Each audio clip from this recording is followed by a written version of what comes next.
Paramashivoham. Om Nithyananda Paramashivoham. Om Nithyananda Paramashivoham. Om Nithyananda Paramashivoham. Om Nithyananda Paramashivoham. Om Nithyananda Paramashivoham. Om Nithyananda Paramashivoham. Om Nithyananda Paramashivoham. Om Nithyananda Paramashivoham. Om Nithyananda Paramashivoham. Om Nithyananda Paramasukadam Kipadam Jnanamurtim Vatthitum Gagana Sadusham Tattvamasyaadilakshyam Ekam Nityam Vimalamachalam Sarvadi Sakshi Bhutam Bhavaathitam Trigunarahitam Satgurum Tanjam.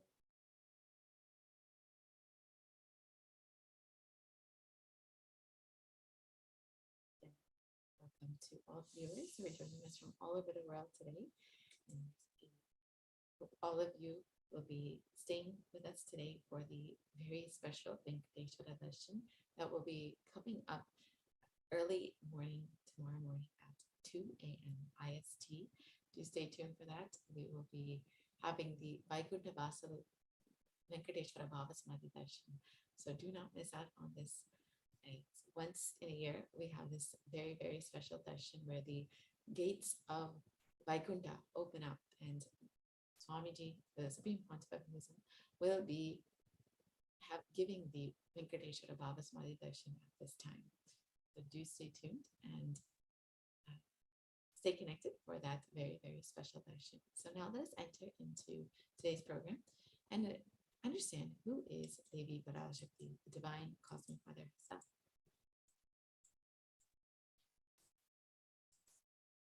Devi is the ultimate pure feminine consciousness, the cosmic mother.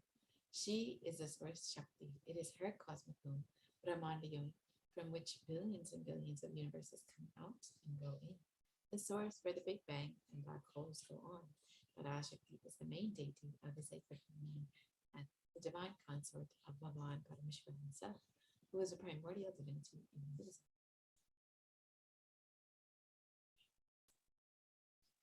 The words of the Supreme Pontiff of Hinduism himself describing the Cosmic Mother.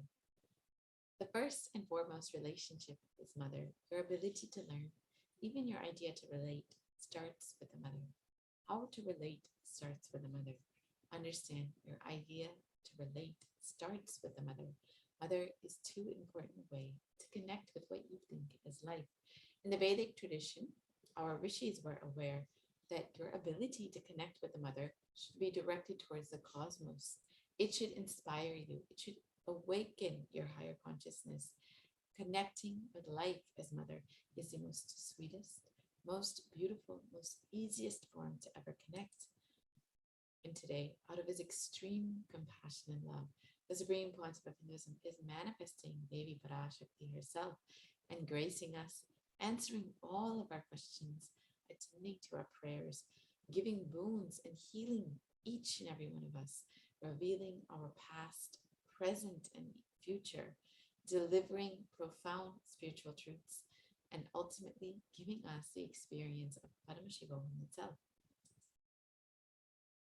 So now, today, we'll be understanding a little bit about the Bhava Samadhi darshan, which the Supreme Pontiff of Hinduism has been continuously blessing each and every one of us with in order to experience the ultimate. So, what is samadhi? Sama is oneness, and adi means source. So, samadhi means one with the source, and bhava means attitude or aspect. So, bhava samadhi means being one with the source through this aspect. And darshan means to have a glimpse of. In the Vedic tradition, it is used to describe the moment that we behold a deity, an avatar, a saint, or enlightened being, as just seeing such a being can cleanse the karmas of lifetimes and leave a deep, lasting transformation in each of us. And darshan is the powerful, superconscious vibration that is present around an avatar at all times. He simply radiates darshan just as the sun continuously radiates light. But the auspicious moment that each and every one of us is able to catch it becomes the moment of darshan for us, raising us to the next level of superconscious breakthrough. It's like hitting the reset button on your very being. So let us understand a little bit more about the science behind the Bhava Samadhi darshan. So the first thing we need to understand is that divine cosmic beings are real. They manifest from KAILASA, the enlightened time-space zone, and they manifest through deities and incarnations. And divine cosmic beings manifest through the deities in temples, as we've all experienced, and through the Bhava Samadhi darshans and the Javadatas, the incarnations, very unique to only incarnations. The Bhava Samadhi darshan is the science of the Nijavadata manifesting Paramashiva, the super consciousness. It is where formless being of Paramashiva expresses through the Divya Sharira, the light body, and manifests as the Nijavatara, the physical form, the embodied form for each and every one of us to experience.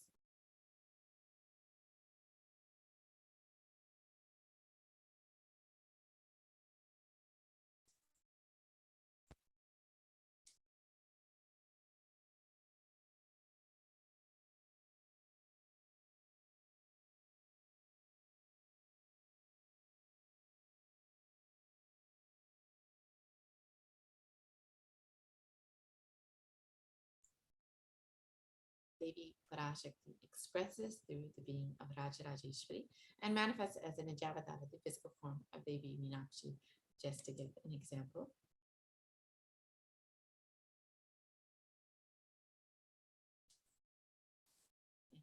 The Archavatara, the deity, reflects the consciousness and manifestation being of the super conscious energy, but us human beings are not yet mature enough to receive this higher level experiences from the Archavatara directly. So the avatar, the physical embodied form, comes down to bridge this gap and creates the experience of the super conscious energy in all of us. So the Bhava Samadhi darshan awakens your Kundalini Shakti, which is the latent potential energy in every human being. And this influx of superconscious energy visibly slows down the aging process and improves immunity to disease. So during the darshan, the whole brain comes alive, turning into a superconductor of conscious energies that can heal, empower, and transform each of our lives. During the Bhava Samadhi darshan, our neurons mirror that of the avatar.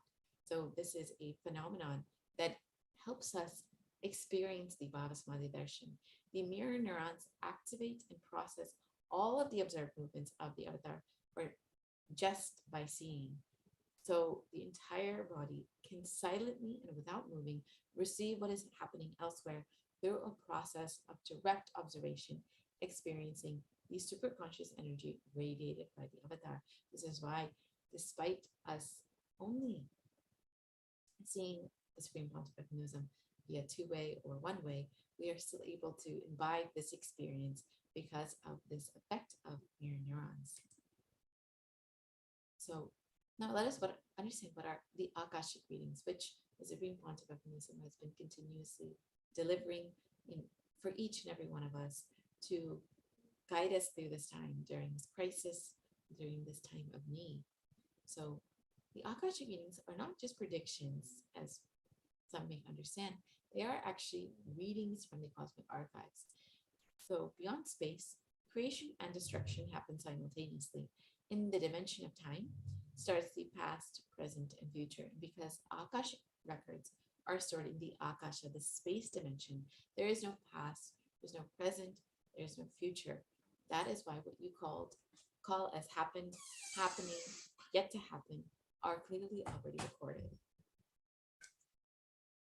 So now let us understand a little bit more about who is the Supreme Font of Mechanism who's been manifesting Devi Parashakti and all of the other gods and goddesses for each and every one of us to experience the Bhava Samadhi darshan.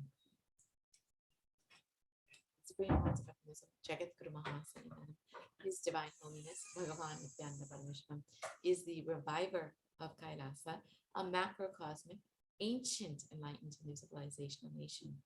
And the Supreme Pontificate has been recognized as the 1008th incarnation of Paramashiva as per Hinduism, recognized by his predecessors who are enlightened masters and adepts such as Yogi Ram Suratkumar, Isaki Swamigal, and many other enlightened masters and beings who have recognized the incarnation of Paramashiva. The Supreme Pontificate has made the science of power manifestation, yoga, and temple-based universities as a lifestyle for humanity. And Supreme Pontificate has been coronated as the successor of many traditional Sarvajnapitas, many traditional seats of knowledge, like the KAILASA, the Shamalapita Sarvajnapitam, and the Supreme Pontificate is a present 293rd Jagat Mahasnivanam of this ancient Sarvajnapitam. This is the very kingdom of Devi Meenakshi and Bhagavan Sundareshwara. And now the Supreme Pontificate is reviving and restoring it back to its great glory. Supreme Pontificate in 1994, just at the age of 16, was declared as the successor of the Arunachala Sarvajnapitam by his Guru Parampara. And in this lineage is Yogi Yogananda Puri, Isaki Swamigal, and Mataji Vibhudananda Puri. And soon after this, the Supreme Pontificate founded the Nithyananda Sangha, the mission to revive Kailasa internationally at the age of 21. Here in this photos, you can see the very first photos taken of the Supreme Pontificate after the realization of the avataric mission, after the Supreme Pontificate had realized his avataric mission to bring super conscious breakthrough to humanity. And within a few years, the Supreme Pontificate founded the Adi Kailasha Sarvajnapitam at the age of 24. And here you can see the Supreme Pontificate performing the Bhumi Puja for what was once a snake park, but has now become an international epicenter of super consciousness and enlightenment. And in 2004, the Supreme Pontificate was declared as the successor of the Bhagyanagara Buddha Sarvajnapitam at the age of 26. Here you can see the Supreme Pontificate being coronated. And in that same year, the Supreme Pontificate also became the incumbent emperor of the Suryavamshi Sarangi Samrajam of the Suryavamshi lineage. In 2007, the Supreme Pontificate became the reviver of the Adi Pallava Sarvajnapitam at the age of 29. And at the age of 30, in 2008, the Supreme Pontificate was coronated as the successor of the Kashi Sarvajnapitam. In 2013, the Supreme Pontificate was officially coronated as the Mahamandaleshwara, the supreme spiritual head of the Mahanirvaniya Karna, the largest apex monastic order. And the Supreme Pontificate is the youngest Mahamandaleshwara at the age of 35. Here you can see the Supreme Pontificate being recognized by the sadhus and sannyasis of the Mahanirvaniya Karna. In 2014, the Supreme Pontificate was coronated as the Guru Mahasanidanam of the Tanjavur Adinam, the Thiruvarur Adinam, and the Vedaranyam Adinam at the age of 36. Each of these are ancient mutts in Tamil Nadu that the Supreme Pontificate is once again reviving to their great glory. In 2015, the Supreme Pontificate was coronated as the Guru Mahasanidanam of the Dharmamukti Svaragapura Adinam at the age of 37. And in that same year, the Supreme Pontiff of Hinduism was also coronated as the Guru Mahasanidanam of the Adi Pita Kolada Mutt.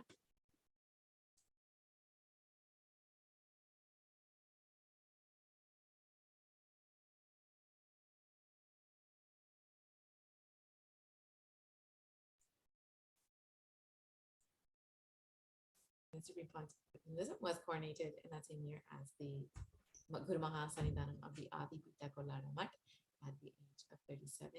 Here you can see the Supreme Pontiff of Hinduism being coronated and all the rituals being performed. In that same year, the Supreme Pontiff of Hinduism was also elected as the Supreme Pontiff of Hinduism by a congregation of over 1,000 Hindu pontiffs or leaders. And this is the photos of that coronation and the Ati Rudra Mahayaga, where the Supreme Pontiff of Hinduism was officially recognized as the incarnation of Paramashiva and as the leader of Hinduism. And the Supreme Pontiff of Hinduism is revered as the most prolific and most viewed guru in the digital world and has been read and watched by over 1 billion followers all across Hinduism. And is the creator of the world's greatest digital Hindu nation with over 1 billion views. KAILASA has become the world's greatest digital Hindu nation, and you can connect to KAILASA via Facebook, YouTube, Instagram, Twitter, and all of the other social media platforms, and continuously stay connected and imbibe the powerful cognitions taught by the Supreme Pontiff of Hinduism. And over the last 27 years, the Supreme Pontiff of Hinduism has relentlessly contributed humanitarian services and initiatives, including free vegetarian food banks, medical services, natural disaster relief, women empowerment initiatives, conflict resolution, and peace initiatives, sustainable Hindu practices, and these have been done through various international agencies and bodies. Here you can see just a few of these services that the Supreme Pontiff of Hinduism has availed to humanity over the last 27 years. And the Supreme Pontiff of Hinduism has authored over 1,250 books and 10,000 articles in 3 languages, English, Tamil, and Sanskrit, which have been translated into 50 languages. And all of these publications are freely available online for anyone to download, read, and enjoy all of the teachings of the Supreme Pontiff of Hinduism. And the Supreme Pontiff of Hinduism has over 20 million copies of books and articles sold, read, and downloaded, and has established the largest Hindu library with over 1 million books, 1 million palm leaf scriptures, and over 20 million digital books. And the Supreme Pontiff of Hinduism also has a palm leaf printing unit in order to make all of these sacred secrets of Hinduism available to humanity at large. And the Supreme Pontiff of Hinduism has over 10,000 hours of discourses and over 1 billion views on social media, and is respected as the foremost commentator of all the sacred scriptures from Hinduism, such as the Upanishads, the Bhagavad Gita, the Shiva Sutras, the Yoga Sutras, the Ashtavakra Gita, the Jain Sutras, and many more. And all of these commentaries are also freely available online for anyone to watch and understand the teachings from Hinduism made applicable for modern day. And the Supreme Pontiff of Hinduism is honored as a leader of Hinduism, as the most awarded, internationally recognized Hindu leader, and has been recognized by leaders and all across the globe who have recognized the Supreme Pontiff of Hinduism as the sovereign of the sovereign state of KAILASA. And the Supreme Pontiff of Hinduism has most recently been recognized by the California State Senate, the US Senate, and many congressmen across the US for the contributions to humanity over the last 27 years. And the Supreme Pontiff of Hinduism is also acclaimed as one of the top 100 spiritually influential living personalities by Watkins Mind Body Spirit magazine. and is the reviver of the sovereign order of Kailasa, led by the Supreme Pontiff of Hinduism and the Nithyananda order of monks, nuns, and the Hindu diaspora who are working for global peace and to give super conscious breakthrough to humanity.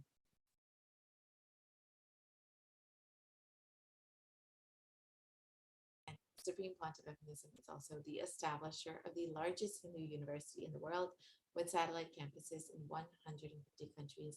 And true to the teachings of Hinduism, all of these satellite campuses and courses are freely available for anyone to enjoy and understand the teachings of Hinduism.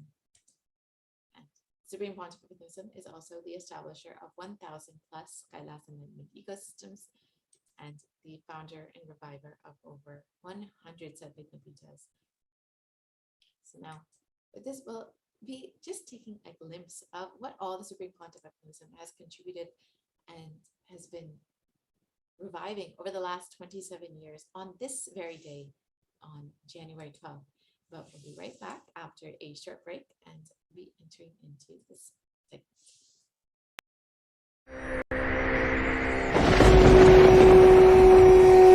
The ultimate divine descends in human body and expresses its extraordinary powers and experiences playfully. Sundareshwara is the embodiment of this statement. He is not Shiva as you understand, sitting in the Himalayas, frozen in the ice, in Samadhi.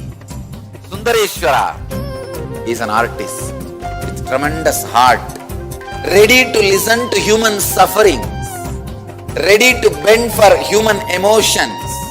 The one and only thing you need to obtain His grace is simple feeling connection. That's all. He bends for anybody, to any level. Even the word compassion is too small. He is still available. Even now, He is there. He assumes human body and relates with you, answers you, responds to you, raises you.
I was lost.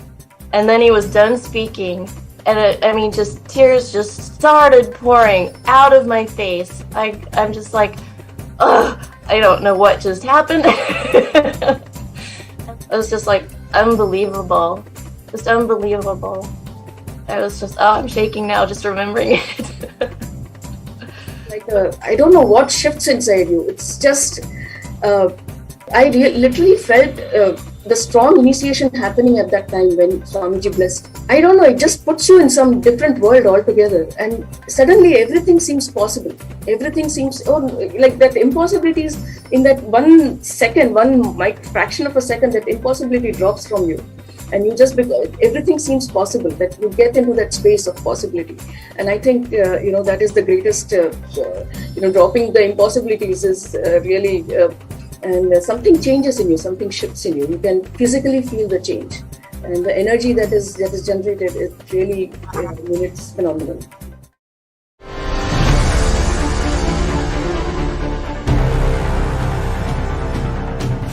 Time itself is nothing but your decision to struggle with the same rut.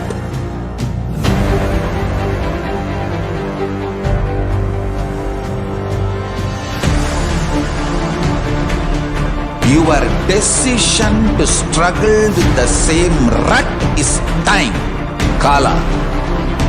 Your decision to swallow time is Kala Bhairava.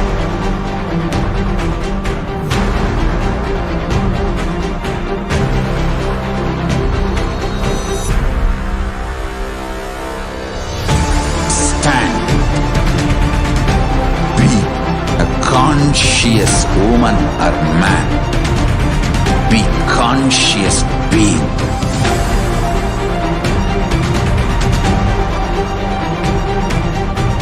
Shrink the time through conscious will persistence. Make the future into present by being ferocious with yourself.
Ultimate divine descends in human body and expresses its extraordinary powers and experiences playfully.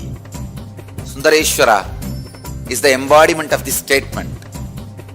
He is not Shiva as you understand, sitting in the Himalayas, frozen in the ice, in Samadhi.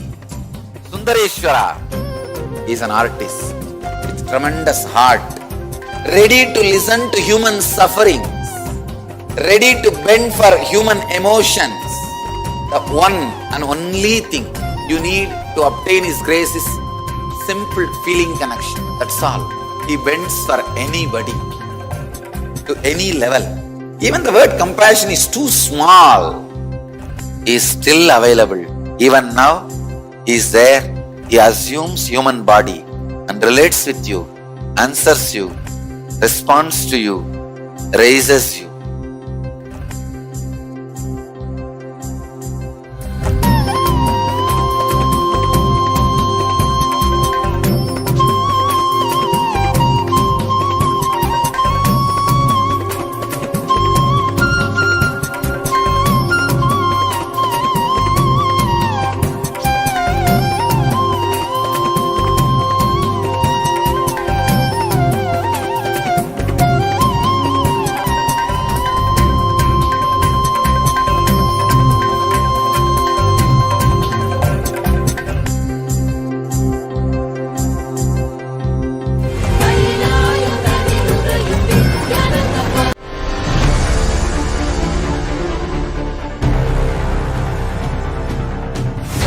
time itself is nothing but your decision to struggle with the same rut.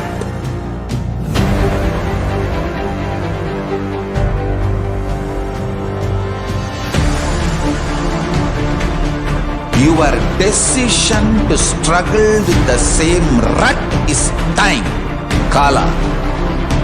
Your decision to swallow time is Kala Bhairava.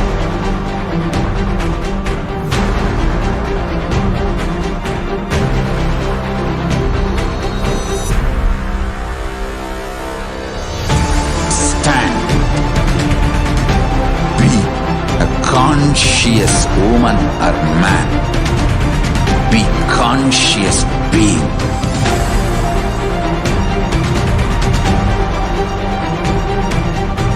Shrink the time through conscious will persistence. Make the future into present by being ferocious with yourself.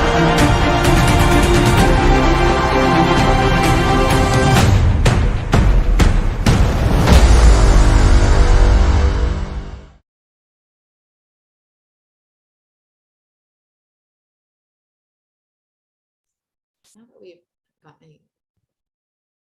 understood a few of the contributions, just a few of the contributions of the Supreme Quantum over the last 27 years, let's take a look at the glimpse of some of the glimpses of the glorious past on today, on this very day, January 12th, in history, in the history of KAILASA. So on this very day in 2003, here are some of the glimpses from the inauguration of the Adi Kailashas of Ekabhitam that were published in the media houses, and where they shared about the delegates who attended this event, including the Chief Minister and many other esteemed guests that attended this event.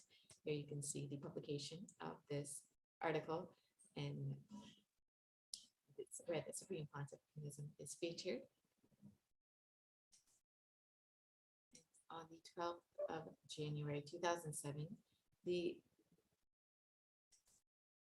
KAILASA celebrated the birth star celebrations of the young avatar for the 30th Jayanti Brahmotsavam. And here you can see, just in this video, we'll be watching just a glimpse of all of the grand celebrations in Tirunelveli, the very birthplace of the Supreme Pontificalism, where the entire city of Tirunelveli received the Supreme Pontificalism and celebrated the 30th Jayanti celebrations of the young avatar. So let us watch a small glimpse of this.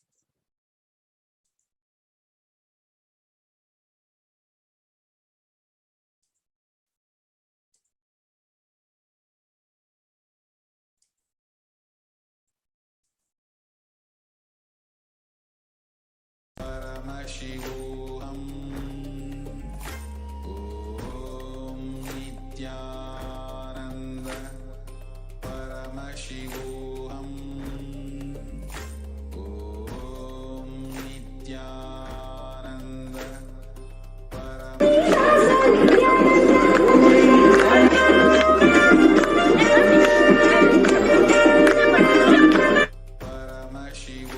Om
Nithyananda Paramashivoham.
Paramashivoham. Om Nithyananda Paramashivoham.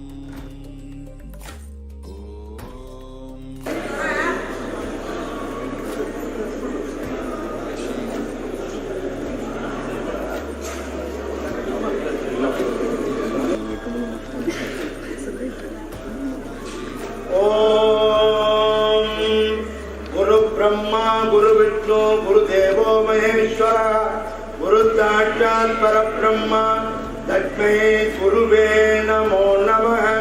गुरुवे सर्वविद्यानां हृदये सर्वभूतानां श्री दक्षिणामूर्ति गुरुवे नमो नमः। ओम आत्मतत्वाय स्वाहा ओम विद्यातत्वाय स्वाहा ओम शिवतत्वाय स्वाहा।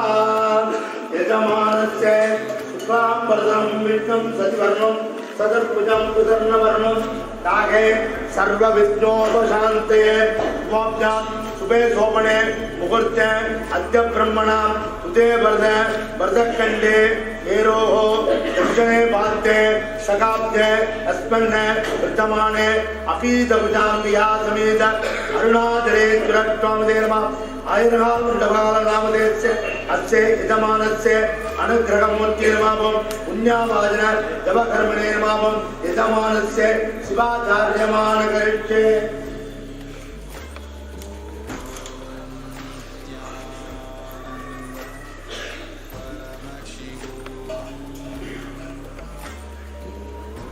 क्लांबरधरं विष्णुं Paramashivoham. Om Nithyananda Paramashivoham.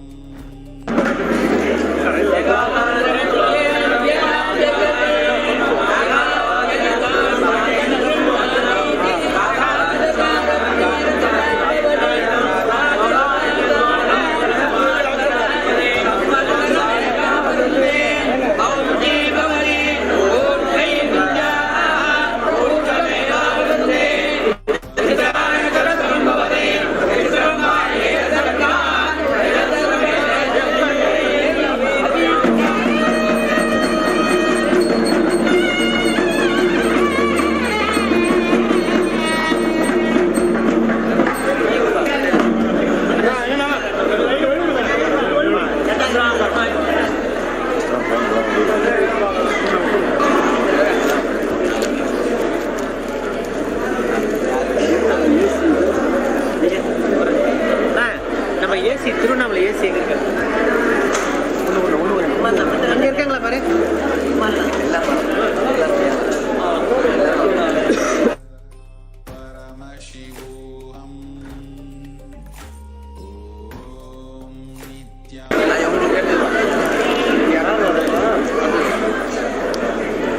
முறுக்கு பண்ற வேலைங்க சார்.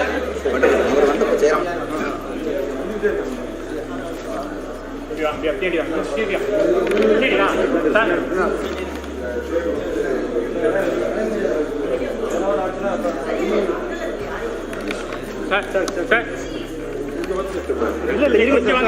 படம் வராது சார்.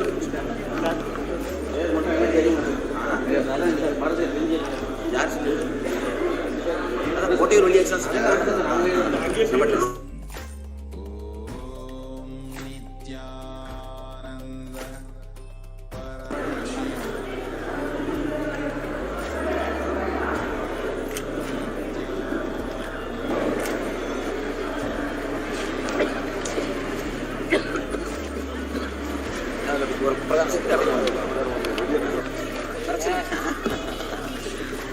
நல்லா கொஞ்சம் இதுவா இருக்கு. அதுக்கு நம்ம 4 நாள் வாங்கலாம்.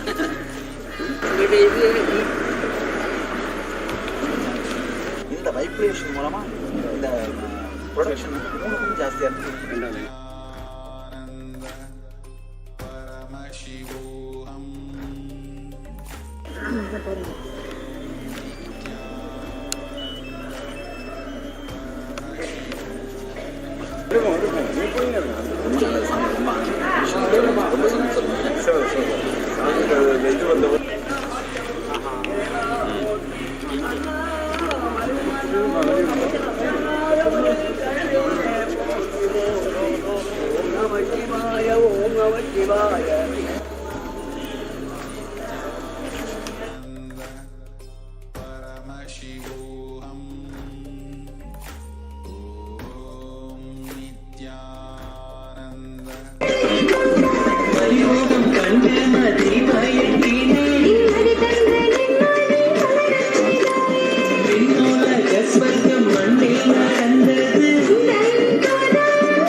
Paramashivoham.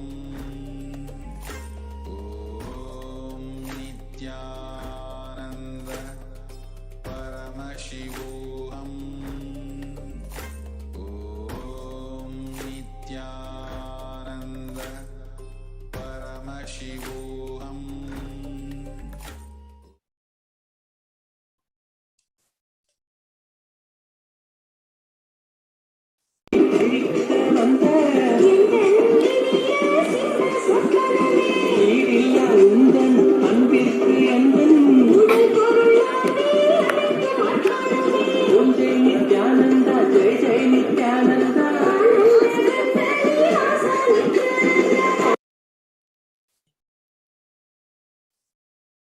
So on this very day in 2007, the Supreme Pontiff of Hinduism and KAILASA and all thousands of devotees and disciples from all over the world celebrated the 30th Jayanti celebrations in 30 countries.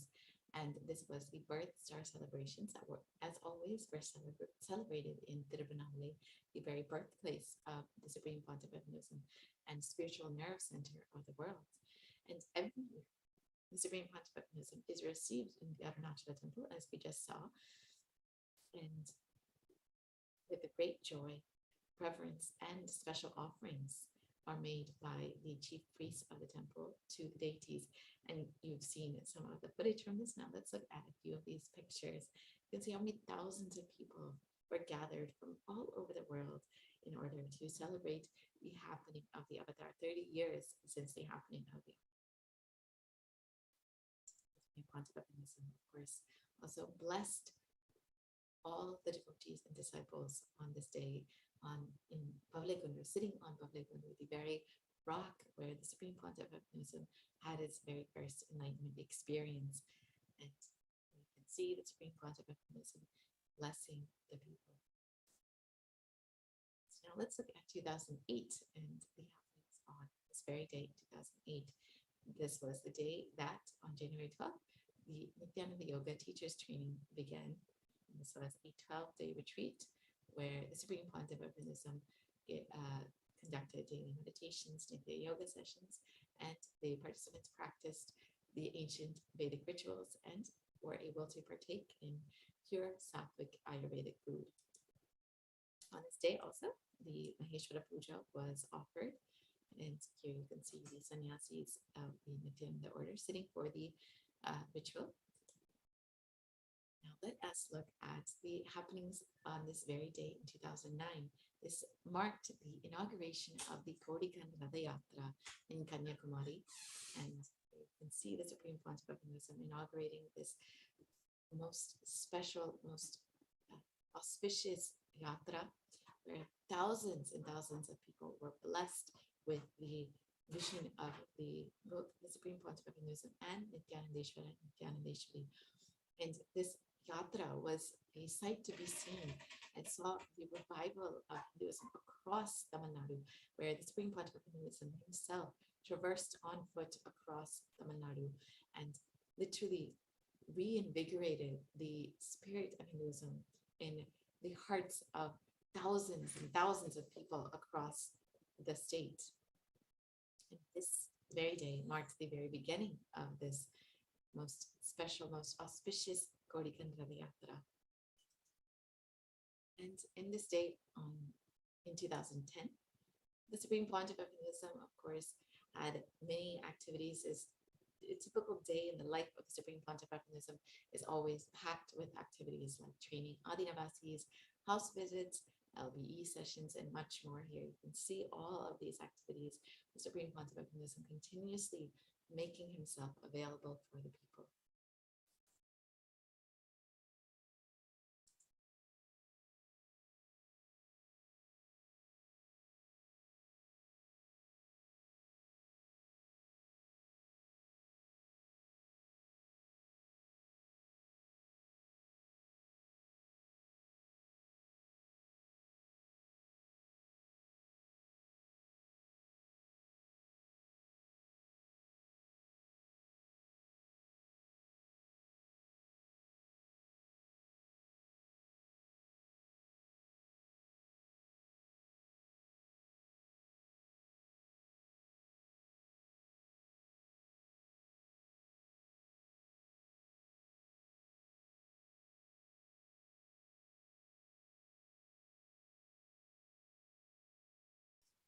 And on this day in 2011, the Supreme Panchavatism began this discourse, a discourse on the Patanjali Yoga Sutras. And this was the time where the Supreme Panchavatism was revealing the great sacred secrets from the Patanjali Yoga Sutras. And the Supreme Panchavatism revealed about the word asana, which is in modern day is roughly translated as posture. However, the Supreme Panchavatism revealed, I want to translate this as tuning yourself to the cosmos. And Supreme Panchavatism reveals sthira and sukha. The way in which you tune yourself to the cosmos should be stable, sturdy, and comfortable for you. There are thousands of ways to tune yourself to the cosmos. For every act, you have a particular posture. If you lie down in a relaxed way and try to shout at someone, it won't work. The posture, your consciousness, and action, all three are connected closely. By lying down, you cannot shout at someone. And by standing up, you cannot sleep. Change in body posture brings the change in your consciousness. Many have started disrespecting the body as though the body is a villain. The body is the victim of you. You go on abusing the body. continuously for your enjoyment. You take the body to the extreme. Your body is the mirror. The light coming to the mirror is the cosmic light. You need to align the mirror to a certain posture when the cosmic light reflects itself without distortion or deflection. That tuning is asana. So here are the sacred secrets revealed by the Supreme Pontifical Wisdom on this very day in 2011 from the Patanjali Yoga Sutras.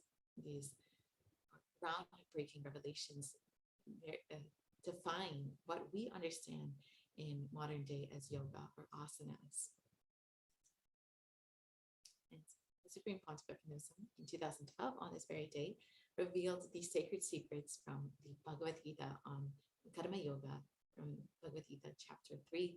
Of course, the day began with the visit to the temple. As always for the Supreme Pontifical Wisdom, the day always begins with the morning puja and of course the darshan of Nithyananda and the banyan tree. Here you can see the Supreme Pontifical Wisdom offering his respects and reverence to the banyan tree.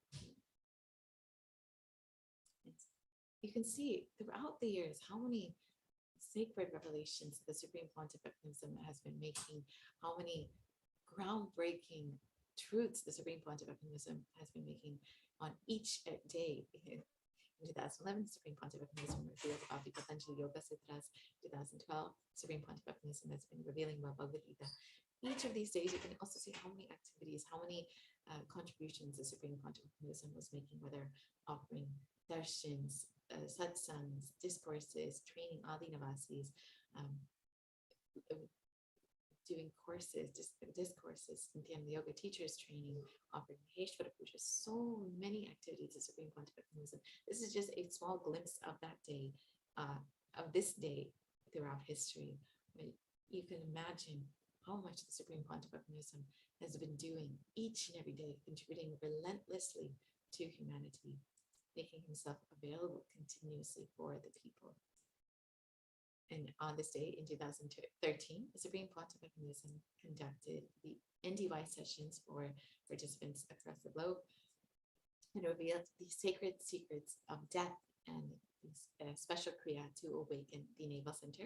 You can also see the Supreme Pontifical Wisdom conducting Daya the Avatar, blessing the people across the globe who are able to connect with him via Daya the Avatar. And of course, on this day in 2014, the Supreme Pontifical Wisdom was in Haridwar conducting the Inner Awakening program. And on this day, the Supreme Pontifical Wisdom revealed the science of Kalpataru darshan and the science of initiating us into possibility, infusing us with the ability to cause our own reality. This science is open and available to each and every one of us. And by continuously completing with our pattern of self-doubt, self-hatred, and self-denial, we will be able to live this science and teach it to others and be established in the understanding of enlightenment. So this science, the Supreme Pontifical Wisdom, has been continuously making available to people through the Kalpataru Darshans, the Kalpataru program. And most recently, the Supreme Pontifical Wisdom has once again made this available online for everyone. And you can stay tuned and stay connected, stay in touch with us through all the various social media platforms so you can find out about the next Kalpataru Darshan that will be given by the Supreme Pontifical Wisdom, the Kalpataru program, and the Kalpataru Darshan, which will be conducted online for each and every one of you to experience this sacred science. So on this day also, Supreme Pontifical Wisdom visited the Acharya Mahamandaleshwar of the Agalakara, Sukdeva Ji's ashram. Here you can see the Supreme Pontifical Wisdom visiting the Agalakara. And on this day also, Ramananda Ji visited the Supreme Pontifical Wisdom in Haridwar. And here you can see this visit.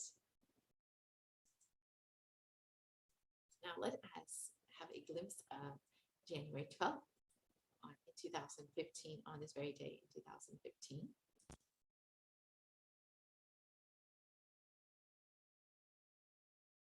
Om Nithyananda Paramashivoham.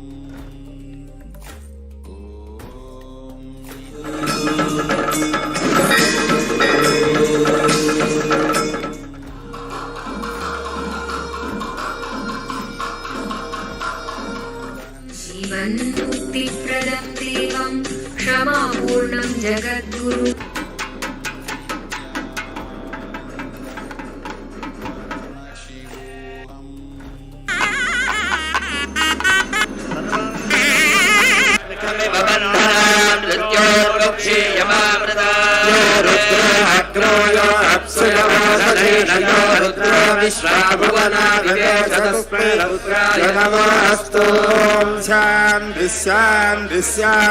अग्ना Vishnu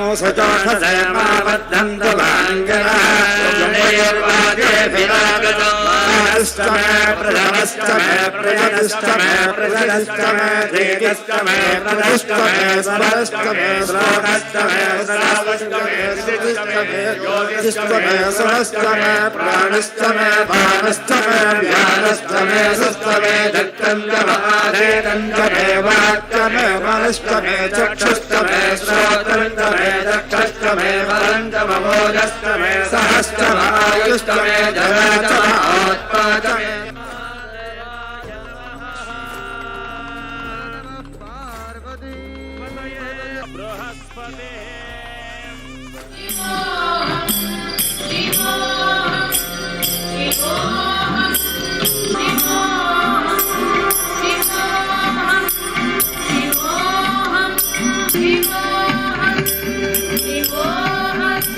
Just past the stroke of midnight here at the Bangalore Ashram on the 11th of January 2015 as part of the birth star celebrations of our beloved Swamiji. The non-stop 72 hours of chanting of Shivoham has just started at the Nithyanandeshwara temple. The energy here is electrifying. Devotees are joining in increasing numbers to this wonderful experience of Shivoham. Nithyanandam.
On this day in 2015, the world celebrated the Atirudra Mahayaga in KAILASA, where Supreme Pontiff of Hinduism was officially coronated, recognized by leaders of Hinduism, over 1,000 leaders of Hinduism, as the very incarnation of Paramashiva, and the Supreme Pontiff of Hinduism himself.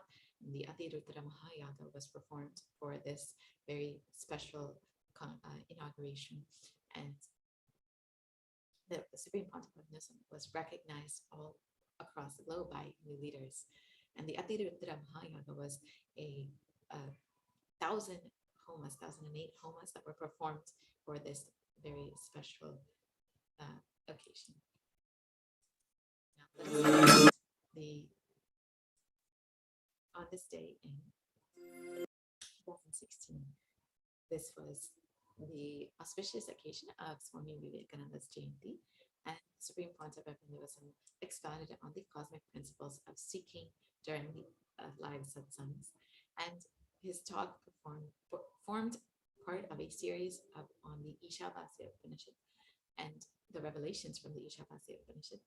In this talk titled Ferocious Seeking, the Essence and Only Priority of Life, the Supreme Pontiff of Hinduism beautifully summarized the essence of the 15 mantras in the Ishavasya Upanishad, revealing that the essence of this primordial first Upanishad is ferocious, intense seeking, which is the only priority for a human being. He explained further that it is this intense seeking that will burn away and destroy everything that is not you, your patterns, your impurities, your boredom, your tiredness, and limited perceptions. And here are the photos from that day, from the live satsang, the live discourse.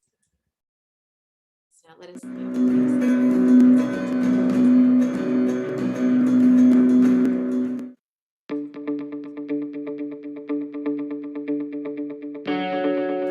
Hello, I'm Sri Nithyananda, and this is the Balasant from the Gurukul. This is Shivatma, and I've been in the courtyard, and I've been deep in the Shaktini Pada. Nithyananda Paramashivoham. Om Nithyananda Paramashivoham.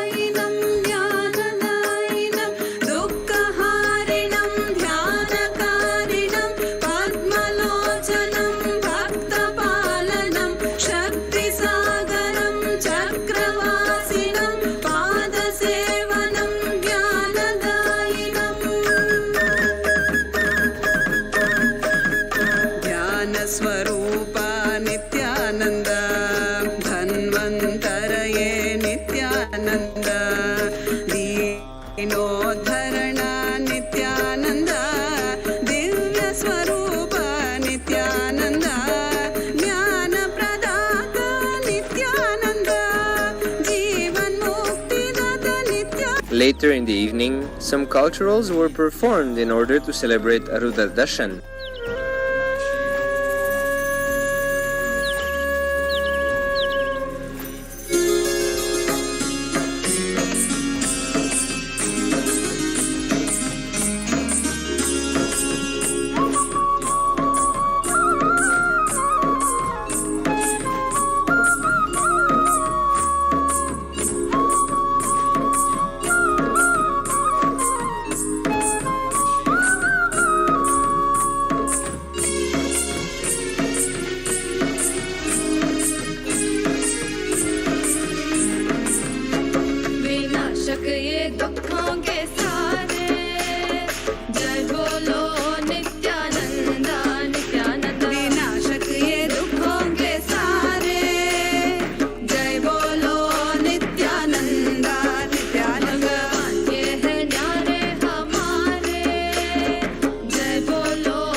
Paramashivoham. Om Nithyananda Paramashivoham.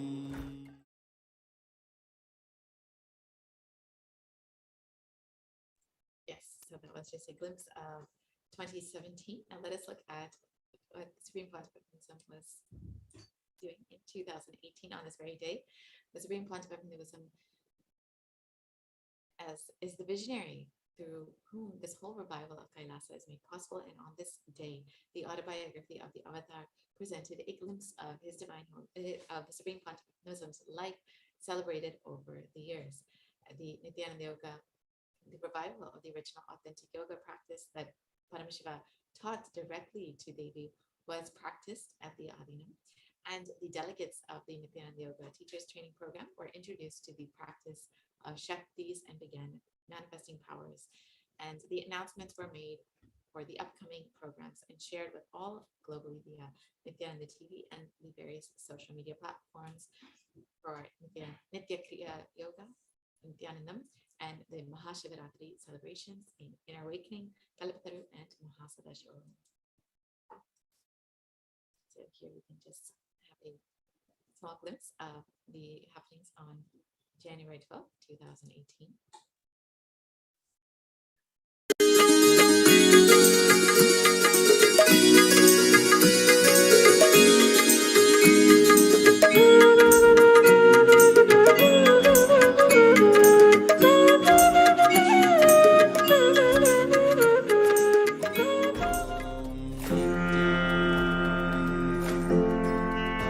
Early morning Nithyananda Yoga was conducted.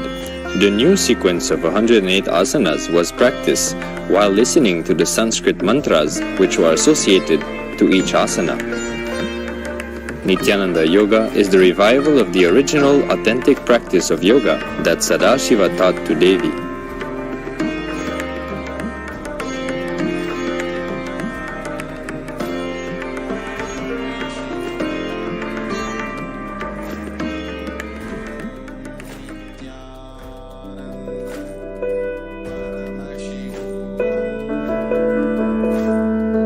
The participants of the Nithyananda Yoga teacher training were introduced into manifesting shaktis.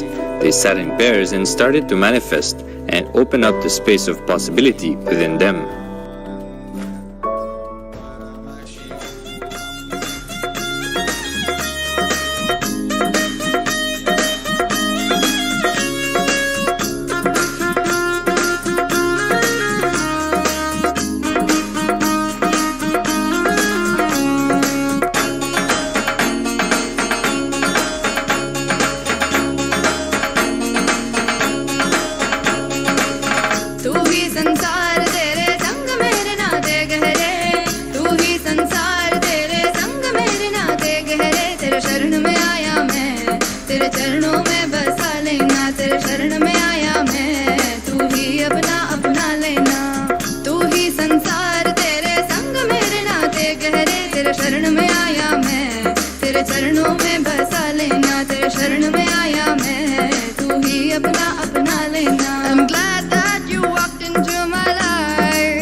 January 12th, 2018. And now let's look at 2019, where the Supreme Pontificanism expounded on the cosmic principles of the Samrajya Lakshmi Vedika. During the everyday live satsang, the Supreme Pontificanism expounded on how a Hindu nation, an enlightened civilization, should exist as Paramashiva. He explained how city planning should be done and how wars are waged, how the forts should be built, the roles of the royalty, the constitution, daily routines and pujas, the setup of institutions for relief work, daily exercises, and all other aspects of society, which are prescribed in the Akasha Bhairava Tantra and the foundation for all of the work of KAILASA. So the Supreme Pontificanism revealed all about the Samrajya Lakshmi Vedika on this date in 2019. In 2020, the Supreme Pontificanism expounded on the cosmic principles of multi-dimensions of the universe during the live satsang. And In this talk, the Supreme Pontiff of Hinduism revealed that in order for a man to understand anything beyond binary logic, man needs to mature the way he exists. He shared that by simply grasping the multidimensional truths, one will start manifesting powers, and nothing can destroy a person if he just understands these principles. And Supreme Pontiff of Hinduism explained that the real heroism is Paramashanta Swarupa. And on this day in 2020, the Supreme Pontiff of Hinduism again conducted a live satsang delivering the sacred secrets from KAILASA. And on this day in 2021, just last year, the Supreme Pontiff of Hinduism performed the Maheshwara Puja. The Maheshwara Puja was offered to the Supreme Pontiff of Hinduism, and the Supreme Pontiff of Hinduism again liberated thousands of beings, millions of beings across the globe after during this time of crisis, during the pandemic in 2021. So now this was just a very small glimpse of the happenings in KAILASA and the life of the Supreme Pontiff of Hinduism over the last 27 years. It's just a glimpse of the glorious past over the last 27 years. So now with this, we will be entering into, now we've seen just a small portion of the Supreme Pontiff of Hinduism's immense contributions to humanity just on this very day on January 12th throughout the years. Now let us understand one of the greatest contributions of the Supreme Pontiff of Hinduism to humanity, the science of power manifestation. We will be entering into the live demonstration of the extraordinary shaktis, the extraordinary powers as demonstrated by the Nithyananda Gurukul Balasants, the Nithyananda Yogis, and the initiated disciples of the Supreme Pontiff of Hinduism. We're entering into this segment after a very quick break.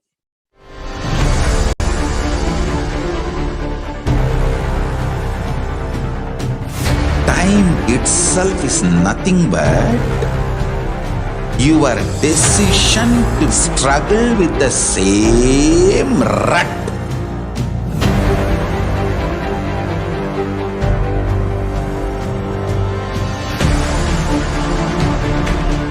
Your decision to struggle with the same rut is time, Kala.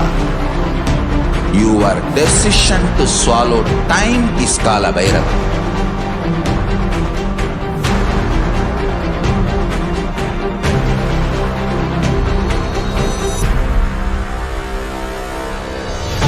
Stand. Be a conscious woman or man. Be conscious being.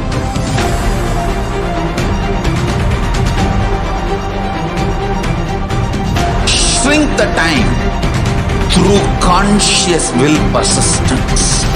Make the future into present by being ferocious with yourself.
itself is nothing but your decision to struggle with the same rut.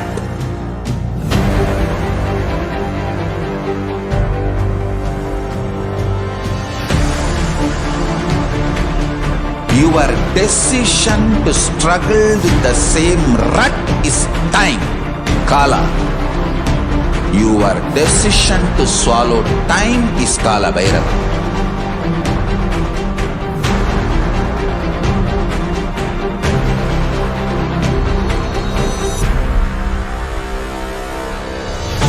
Stand. Be a conscious woman or man. Be conscious being.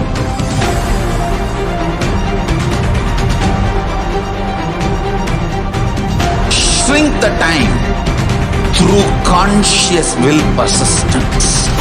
Make the future into present by being ferocious with yourself.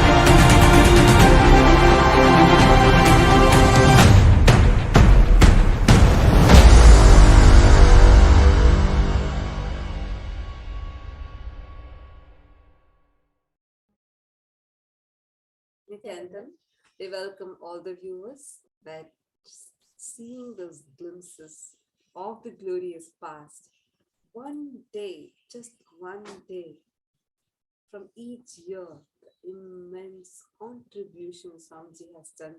It is just phenomenal. And we also request all the viewers to go ahead and comment how you were able to, like, what did you understand? What did you see? What did you experience when you were seeing just these glimpses? Just today's day, across all the years. Actually, just by watching it, it is such an understanding that it is the life as an avatar, like what Swamiji is extending to humanity is phenomenal. Each year, in each day, every year, there's so much that's made available to humanity, be it in terms of making Swamiji himself accessible and so many different aspects, gifting humanity with various initiatives and all of that.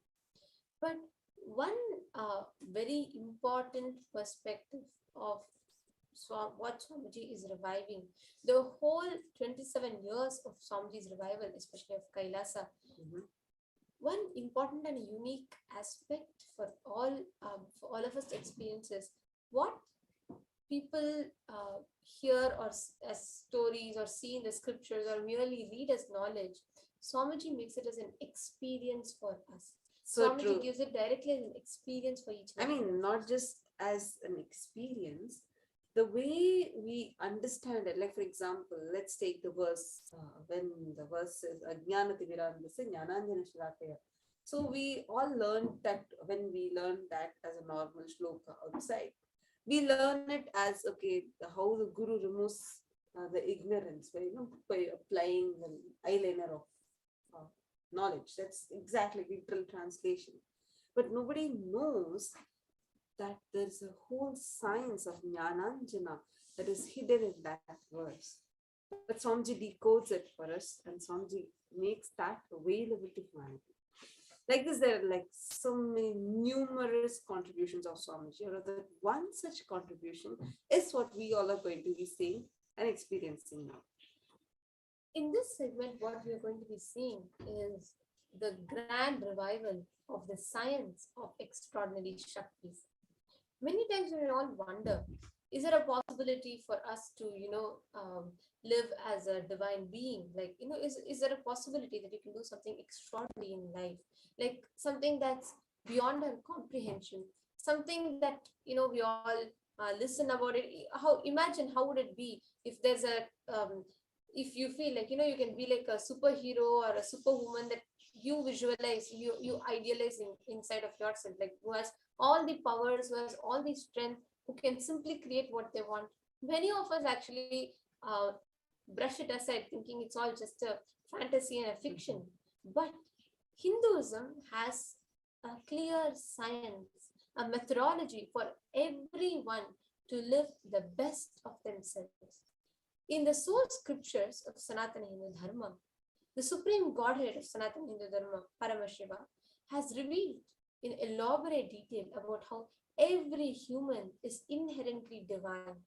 Each and every human is hardwired to be able to manifest 463 plus divine qualities, powers, or shaktis. Now, these shaktis function as a clear system, method, and a science for a human being to explore the various dimensions of the cosmos, various states of consciousness, like tapping a big chunk of latent potential energy which is in you, which will make you reach extraordinary heights, manifest all those which we all think is, it's even beyond our comprehension. There is a possibility for you to manifest all of them, and that is a simple science of shaktis. There are two things, shaktis and siddhis. Now, when you do your penance, your tapas, your effort, and you try to get enlightened, you start traveling in that path towards enlightenment.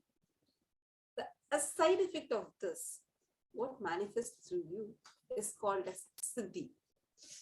And these siddhis are temporary, and they even have the potential to distract you away from enlightenment.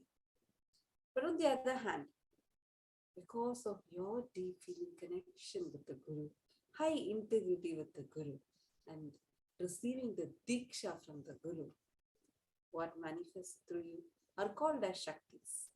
And shaktis are source of enlightenment. These shaktis of Paramashiva manifest through ordinary human beings in an extraordinary way. And shaktis are permanent. Today, with the grace and blessings of the 1008th living incarnation of Paramashiva, the avatar, the Supreme Pontiff of Hinduism, Jagadguru Mahasannidhanam, His Divine Highness Bhagavan Shri Nithyananda Paramashivam,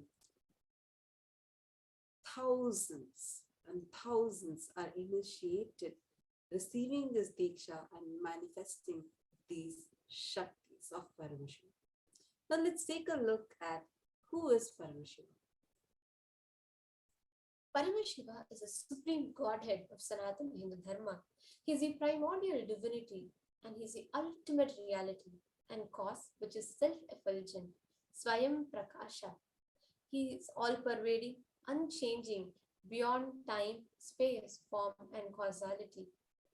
As the fundamental base of Avyakta, the unmanifest, Paramashiva exists as a consciousness, that intense consciousness that pervades everywhere. And in the Vyakta state, in his manifested form, he embodies himself as Paramashiva with 25 heads, 75 eyes, Devi Parashakti seated on his lap, and he performs the Panchakritya, the 5 cosmic acts of Srishti, creation, Sthiti, sovereign rulership and maintenance, Samhara, rejuvenation, Trobhava, pulling out of delusion, and Anugraha, liberating grace for all the living entities. Today, to gift humanity with this profound science as an experience, Paramashiva himself is walking the planet Earth in his 1008th incarnation as the Supreme Pontiff of Hinduism, and making this science available in a record-breaking, never accomplished before pace. Actually, today, not just these sciences are being gifted to us, but each of these are being authenticated exactly as we had in the ancient past. Swamiji is reviving that and then gifting that to the humanity. So, but why do we need to manifest these shaktis? Like, for example, we can continue living a normal life. Are these just as some magic that manifests through us?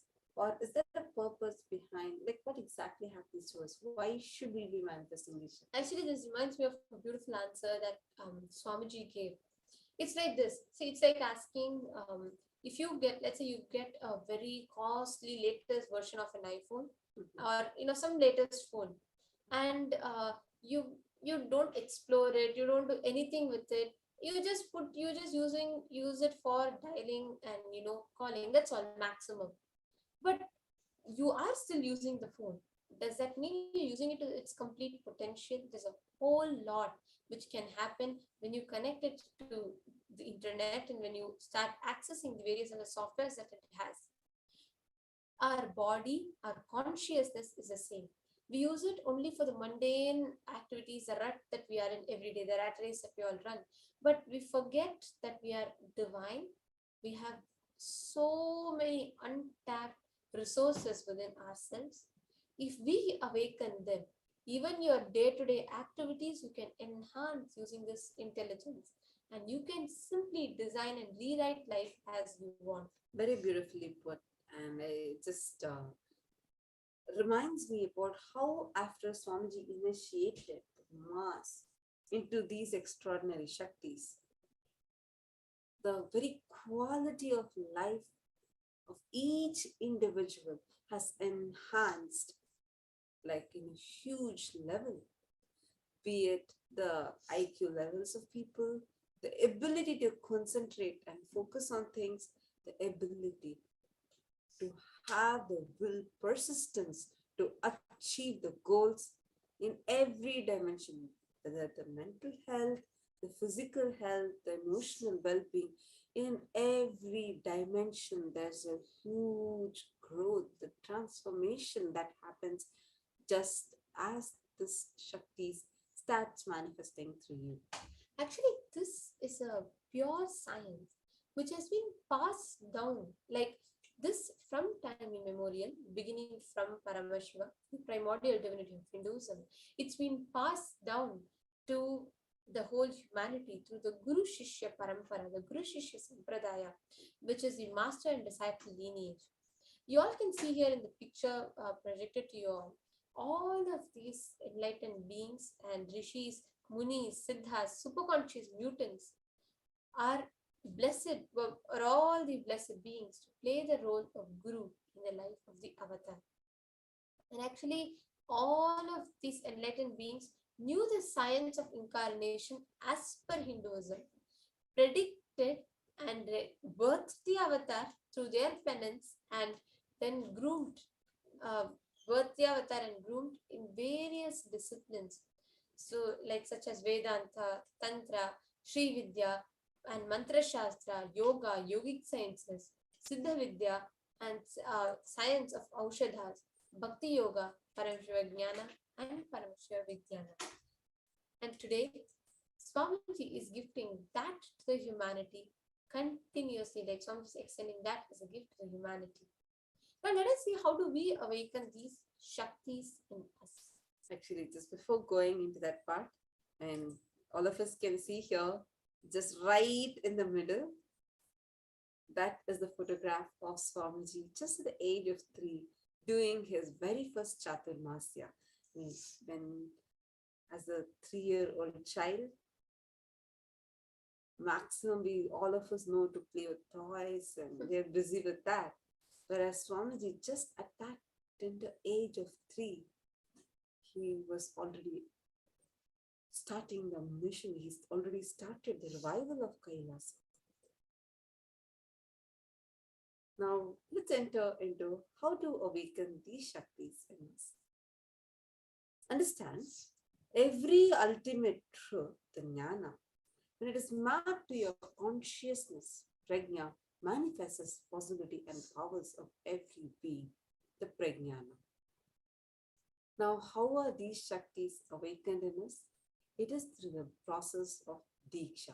Diksha is where an avatar transmits his energy into us, awakens his energy, powers, powerful cognitions, all of those components in us by a touch, also known as the Sparsha Diksha, or by a look, known as the Nayana Diksha, or by the words, also known as the Mantra Diksha.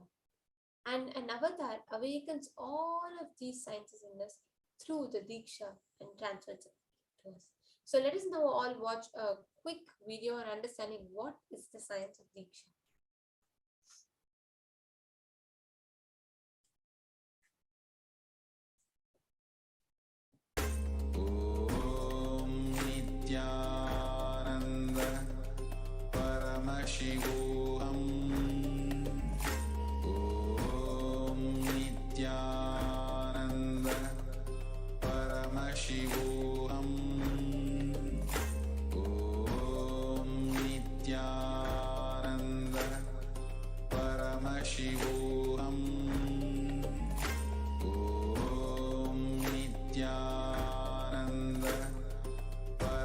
Paramashivoham.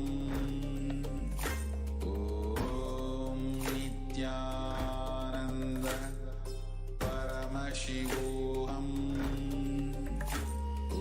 Om Nithyananda Paramashivoham. Om Nithyananda Paramashivoham. Om Nithyananda Paramashivoham. Om Nithyananda Paramashivoham. Om Nithyananda Paramashivoham.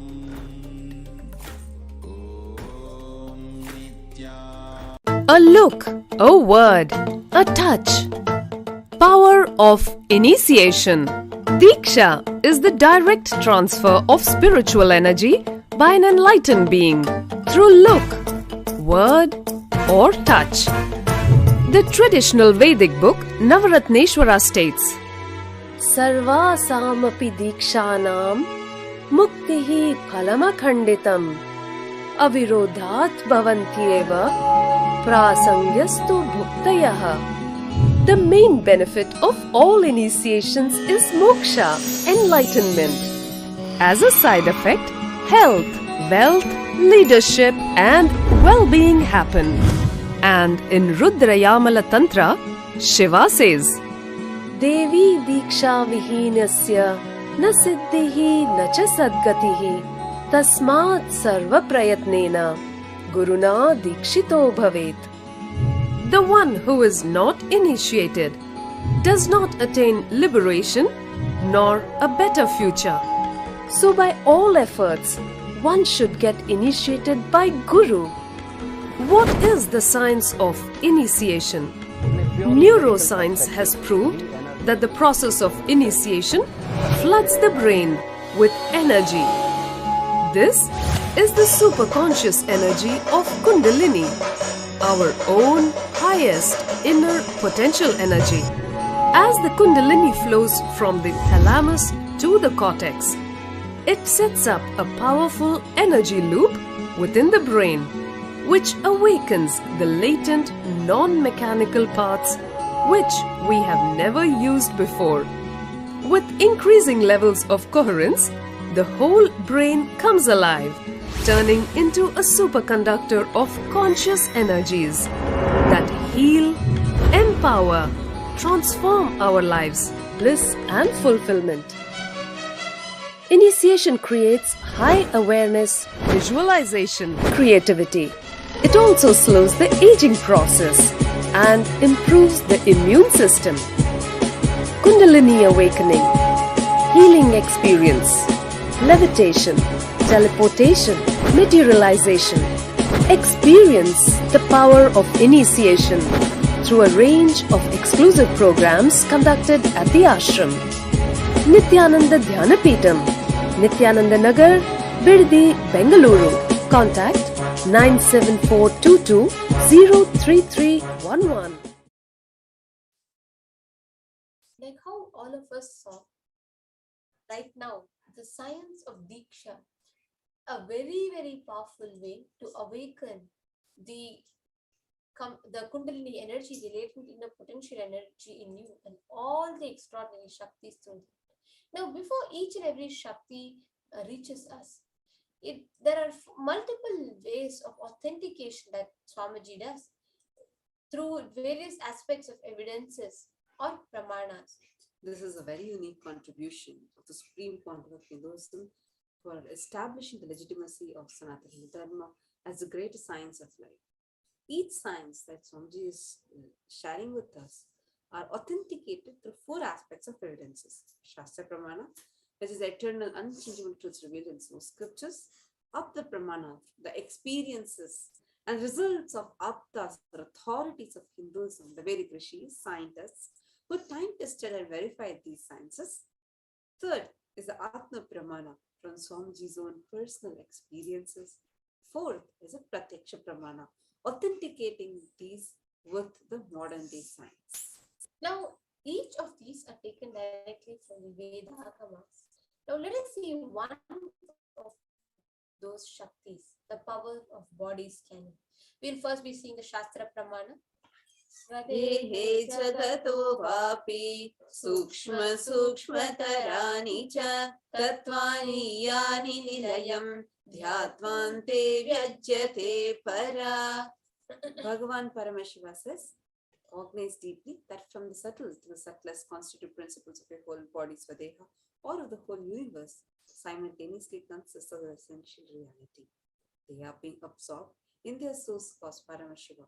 With experience of such restful awareness, one becomes complete from all the thoughts and the ultimate universal divine power Parashakti is revealed and supreme power manifestation. Now, the Apta Pramana for the science is a very beautiful incident from the life of a great Siddha, Terayar. Terayar was one of the disciples of Agastya Maharishi. One day, a man suffering from severe brain infection comes to Agastya Maharishi seeking for help.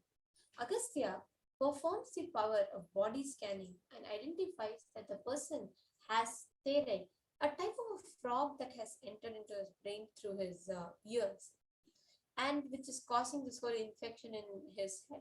And immediately Agastya calls upon Teraya, asking him to do a surgery and remove the frog. This is 5,000 years ago.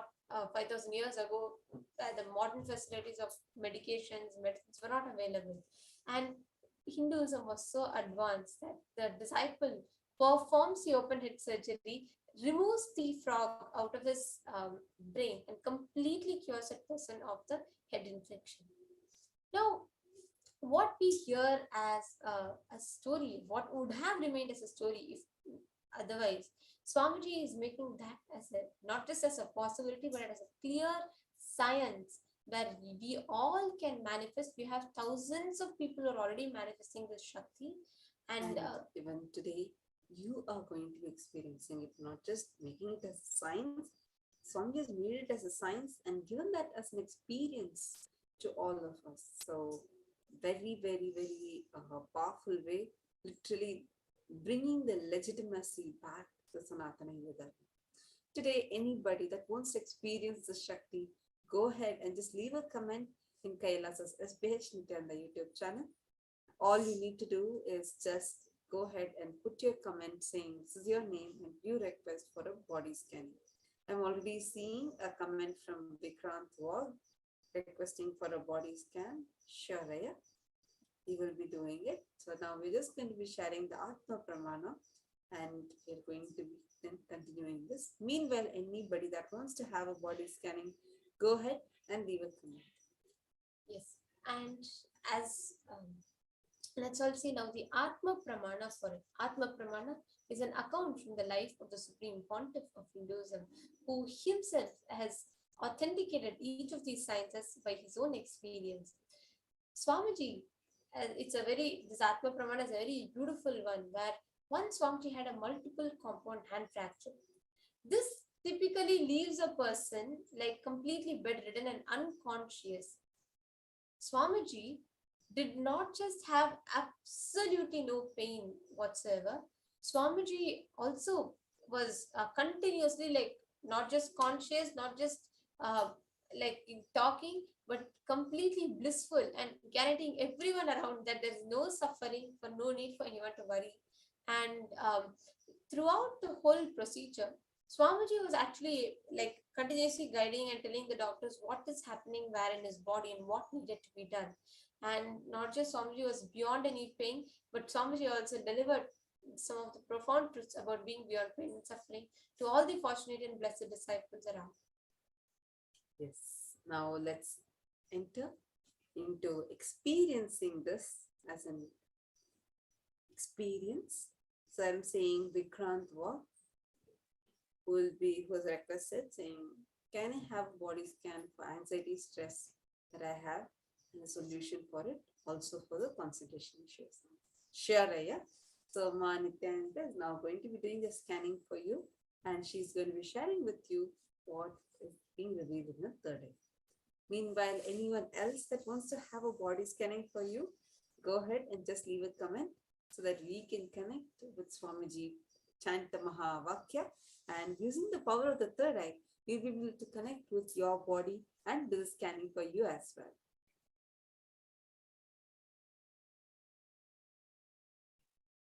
So now we're going to be chanting the Mahavakya and manifesting this power. Om Nithyananda Paramashivoham. Om Nithyananda Paramashivoham. Om Nithyananda Paramashivoham. Om Nithyananda Paramashivoham.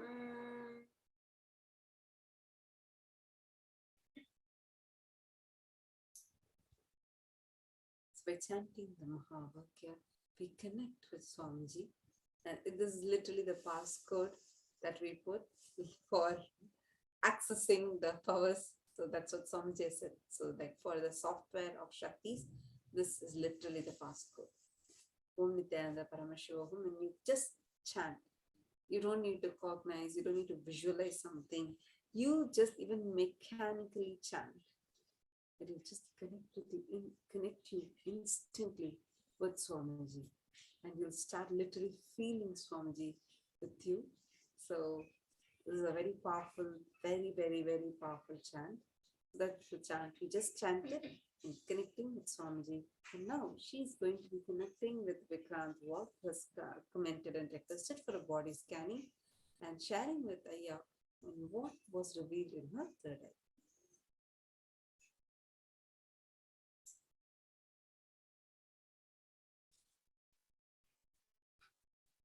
If anybody else that wants to have a body scanning for you, go ahead and you can put a comment in the comment section.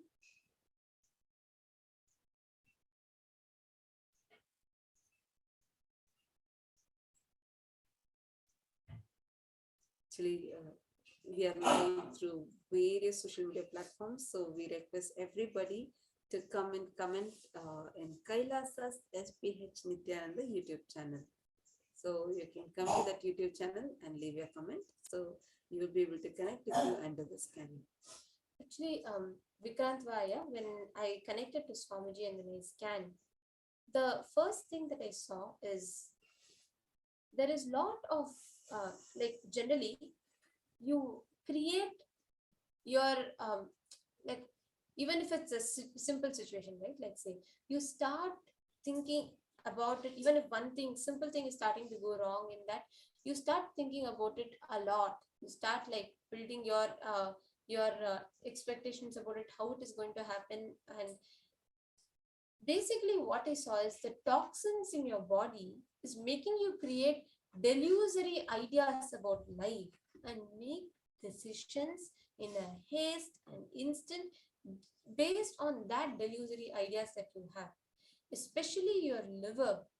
When that is not clean, like fresh, that's not completely active, and when your stomach is not completely clean, that liver projects your delusory ideas based on your hormones, based on your stomach. All of it would come together and the whole thing falls on you, right? The whole one incompletion or one simple situation outside will become 4 or 5 times more impactful for you because of the toxins in your body, which is making you look and create delusory situations in life. That's one thing that I mainly saw here. And the moment you apply, the moment you heal your body every day, just for 21 days, every day for 21 minutes, 21 days, just sit in front of Swamiji's Atmamurti. If you have Atmalinga, great. If not, it's fine. But just sit, close your eyes and intensely chant the Mahavakya and just be conscious and unclutched. Actually, you can even watch, there are a lot of satsangs on unclutching. You if you just do this, so many situations where you see, which is you feel is like beyond your, you cannot make them understand, or you feel like there are a lot of problems reflecting your life, it will simply completely change your ideas of how you see life will also completely change. This is the main thing that I saw here. And again, one thing that I saw is the toxins in your liver and in your whole stomach gut region, that has to be attended to. You have to drink neem juice. You have to take all the detoxification methodologies so that you can detox it, because as long as that is there, you'll keep putting yourself back in that same rut. Like even if you come out, you'll drag yourself back in that same rut of having delusory ideas about life, based on which you arrive at conclusions and make decisions. So this is what I saw here. If you're able to relate it, please let me. And I'm also seeing a comment from Nitya Maha Nithyananda saying your request for a body scan. I just chanted the Mahavakya, connected with Swamiji Ma, and I would like to share with you what was revealed in my third eye. Actually, the moment I chanted the Mahavakya, two things came. One is your whole body is going through a drastic change. You're having a lot of mood swings and complete breakdown, literally, and panic attack that you experience, a complete breakdown that you're having inside you, like a mental breakdown that you experience like very often. In a day, you experience it like 6 times. So that actually is impacting you a lot. And you're also experiencing tiredness and too much of stress in your system. This stress, though, is being caused because of a pain that you're experiencing in your uterus area. And this is like slightly in your lower stomach, basically. And actually, you yourself have mentioned saying that menopause issues are going on, but mainly the hormonal imbalance that's caused because of that is the one which is impacting. Actually, just a request, Mom, going forward, you don't need to even mention that you're having menopause. None of these are anything. Okay, we can, so just the third eye would reveal these details. And another important thing you're going through is financial issue. You're going through a lot of financial trouble right now, and that is also causing a lot of insecurity and fear inside you. And that fear is adding up to your panic attack. That fear is adding up to your mental breakdown, like a complete breakdown is happening inside. And that stress is again impacted on your body, which once more, it's again affecting your body, again, it's like becoming a vicious circle. First thing, today we are going to be having, I think, tomorrow, early in the morning, very early in the morning, around 2 a.m. Indian Standard Time, we are going to be having special darshan of Swamiji. The Vaikuntha Vasal darshan is going to be happening, Venkateshwara darshan. We we invite you, actually, I recommend you also come and just participate in the darshan. Just have the darshan of Bhagavan Venkateshwara. So much of auspiciousness will be showered upon you, such that the complete healing will happen inside, a complete healing.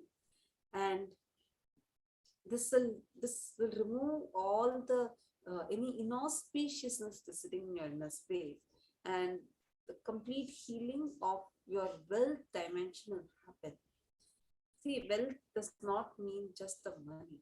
Your intense life energy flowing through you in every dimension of you is wealth. Right now, there is an emotional blocker, there is insecurity, there are fears. Mainly the fears are causing you to block yourself away from manifesting the life the way you want, and to manifest it. I love the free flow of energy to happen. But just having the darshan of Bhagavan Venkateshwara will remove that inauspiciousness from you, and suddenly you'll have a breakthrough in the wealth dimension. Because of the breakthrough in the wealth dimension, the same thing would reflect in your health as well as your relationship as even your mental health, the emotional health in every level. So this was the thing that was revealed. No? Also, you are experiencing pain in your lower back towards the left side, like almost the left hip region. And you're also experiencing a lot of discomfort in your uterus area, like the lower stomach. And you're also going through body pains do come and go very frequently. Like you'll just feel like a complete drop in energy. And you don't need to worry about it. It's just the body is getting used to the hormonal change that's happening inside your system. So actually, as Mahachandra is sharing, I just wanted to, sorry for the interruption, but I just want to read because Mahachandra is proactively getting back to us. So she says, drastic change for sure and breakdown, absolutely yes. And also she's saying my entire life and being is in breakdown and stress at the moment, in a state of limbo, sorry. And I want to move to India and I'm waiting on paperwork to get aligned. But life here at the moment is too stressful. I understand, no? Actually, that stress is what is even causing your body's reaction to also be more and impacting you much more. If you see, the pains that you experience is happening inside your system is one, but because of the pains that you're going through, which is happening inside you, already you're stressful. What is happening from outside is causing even more stress. Together, it is impacting your body again. Your whole body is going through a lot of stress, and also like a breakdown that's happening is only because it's becoming like a vicious circle. Don't worry.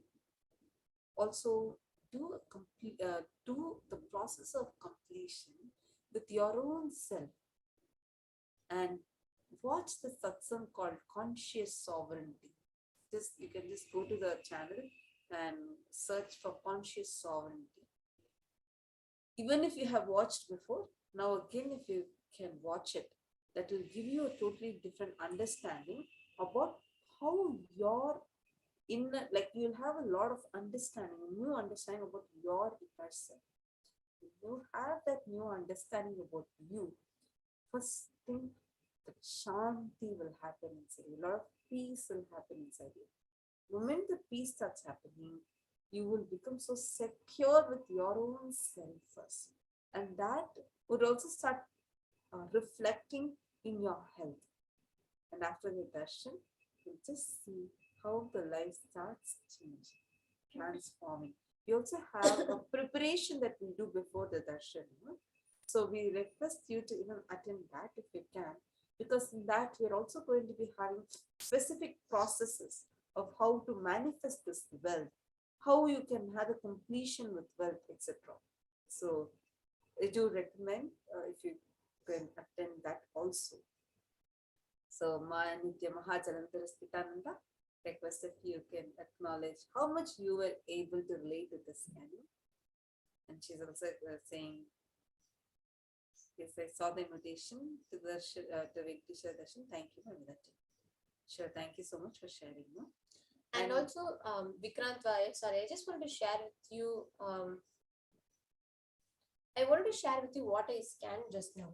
See, this detoxification, in particularly for you, what I saw is there's a lot of two things, right? Some details are incompletions, are thought patterns, mental thought patterns have an impact on your physical body organs. Same way, the physical health condition of your body also have an impact on the thought pattern that you generally have. Now, like Swami showed, many ideas in life that you create about problems, about anything for that matter, comes from that immature or delusory idea of life itself. So now how you can detox is, please follow all of Swami's methodology like Haritaki and Ning juice and and applying turmeric and kumkum, all of these different things, please make sure that you do it. And mainly neem juice, and if you just start doing that, you'll have a lot of changes that will happen slowly in your body. And mainly just to do the healing every day, like I shared with you, 21 minutes for 21 days, and even heal your stomach, heal your gut, and just chant Mahavakya and unclench. Just that, if you do, you will see a change within the next 21 days. Also, Maheshwara, one other thing that was revealed is just start brushing your teeth with Haritaki. Just start brushing the teeth with Haritaki. This was just the revelation. So I'm not sure what reason or anything, but this will help you. Okay, Maheshwara Nithyananda has put accurate reading, Ma. Thank you. Wow. And she's put no conscious awareness of uterus pains, but he has a lot of body aches and now and again. And she says the left hip has been a problem since childhood, as I had TB in my left hip when I was 5 years old. Tiredness is stress, yes, accurate reading, Ma. Thank you. Thank you so much for sharing, Ma. Now with this, we have already come to the conclusion of this segment, and we are now going to be moving to the next segment. And just inviting, before we move on to the next segment, we invite everyone that have tuned in here, invite all of you to join us for the live Venkateshwara darshan, the Vaikuntha Vasam darshan that we will be having at 2 a.m. in its midnight. You all can stay tuned with us, and today, on the very day of Vaikuntha Vasam darshan, auspicious darshan, all of us are going to be blessed with the Nija Avatara of Bhagavan Venkateshwara manifesting for all of us. So with this, we'll be moving on to the further segments of our program today. Stay tuned with us. We'll be right back with you all after show.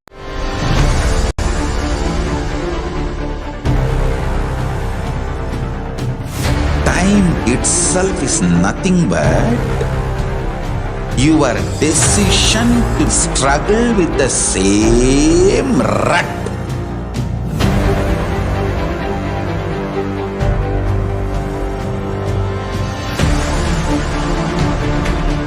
Your decision to struggle with the same rut is time, Kala. Your decision to swallow time is Kala Bhairava.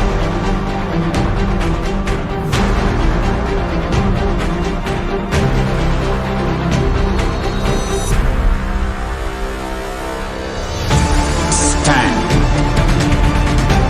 Be a conscious woman or man. Be conscious being.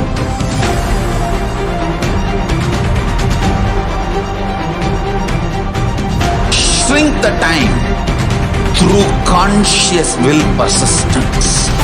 Make the future into present by being ferocious with yourself.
itself is nothing but your decision to struggle with the same rut.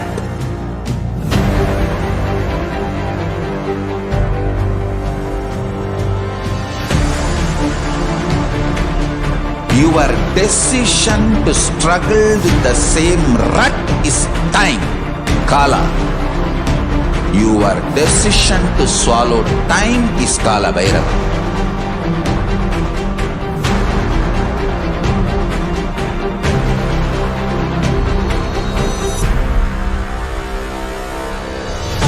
Stand. Be a conscious woman or man. Be conscious being.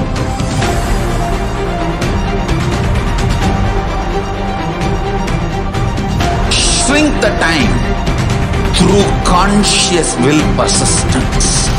Make the future into present by being ferocious with yourself.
Itself is nothing but your decision to struggle with the same rut.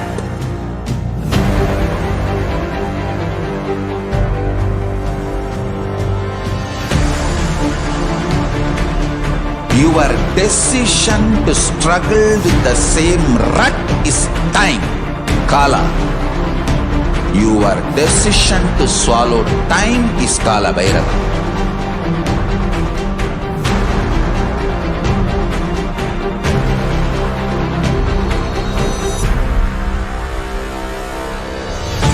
Stand.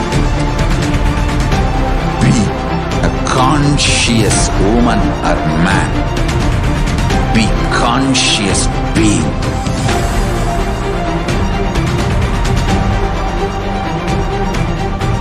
Shrink the time through conscious will persistence. Make the future into present by being ferocious with yourself.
itself is nothing but your decision to struggle with the same rut.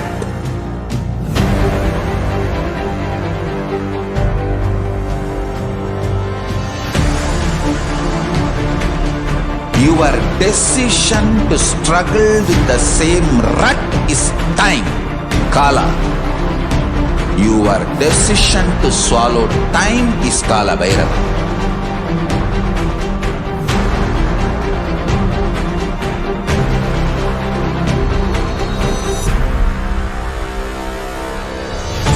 Stand. Be a conscious woman or man. Be conscious being.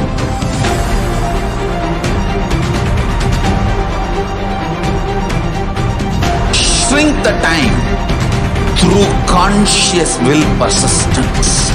Make the future into present by being ferocious with yourself.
Time itself is nothing but your decision to struggle with the same rut.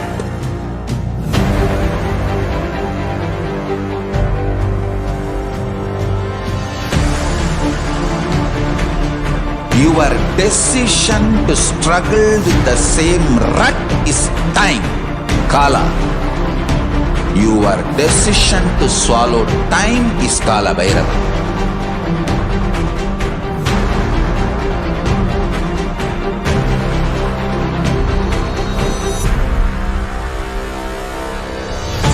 Stand. Be a conscious woman or man. Be conscious being.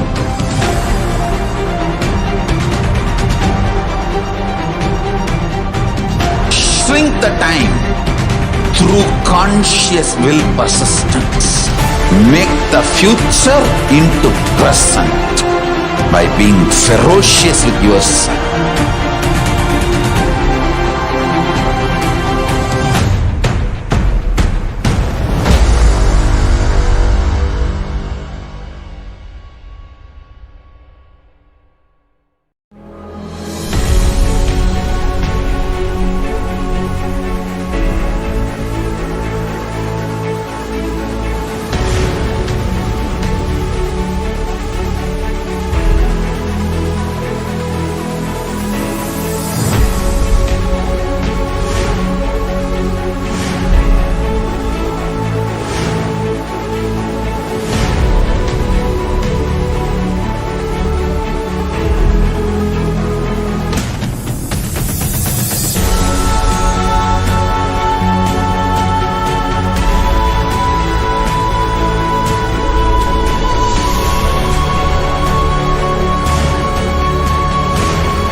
itself is nothing but your decision to struggle with the same rut.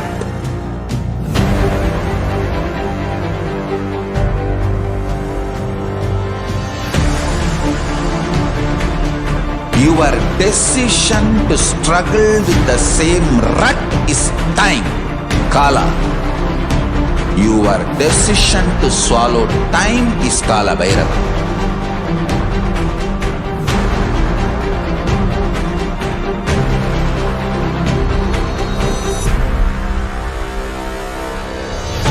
Stand. Be a conscious woman or man. Be conscious being.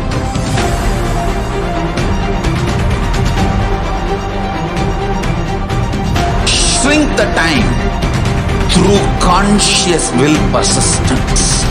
Make the future into present by being ferocious with yourself.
Time itself is nothing but your decision to struggle with the same rut.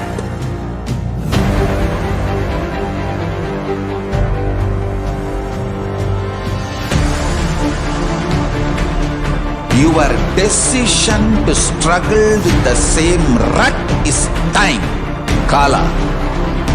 Your decision to swallow time is Kala Bhairava.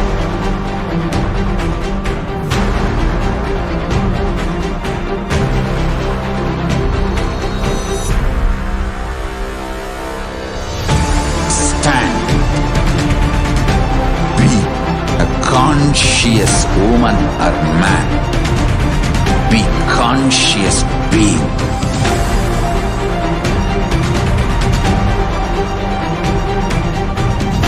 Shrink the time through conscious will persistence. Make the future into present by being ferocious with yourself.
itself is nothing but your decision to struggle with the same rut.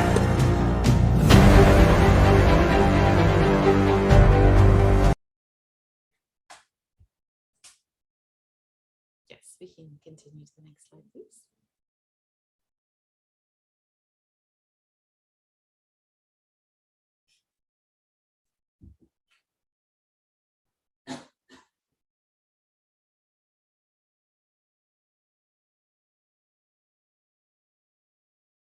Yes, we can continue to the next slide, please.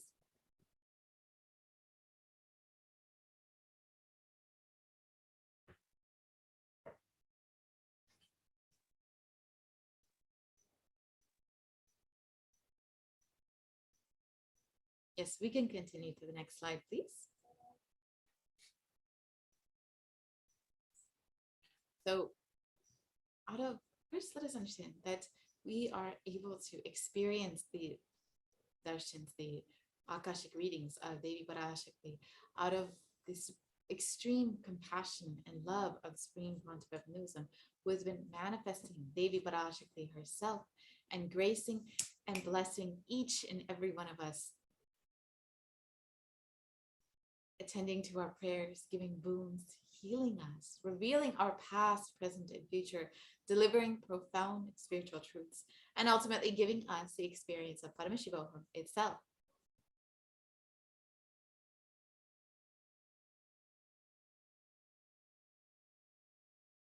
And the answers that Devi Parashakti reveal from the cosmic archives are not just limited to an individual or their past, present, and future, but out of love for the entire humanity. Devi Parashakti has also revealed solutions for global issues that humanity is trying to tackle, and that in the process has also revealed the future that lays forth for humanity as a whole.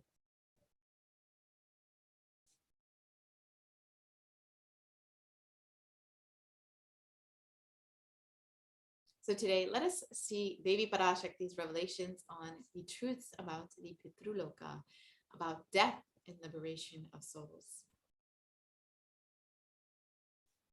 So first, let us watch Devi Parashakti's revelations and understand them.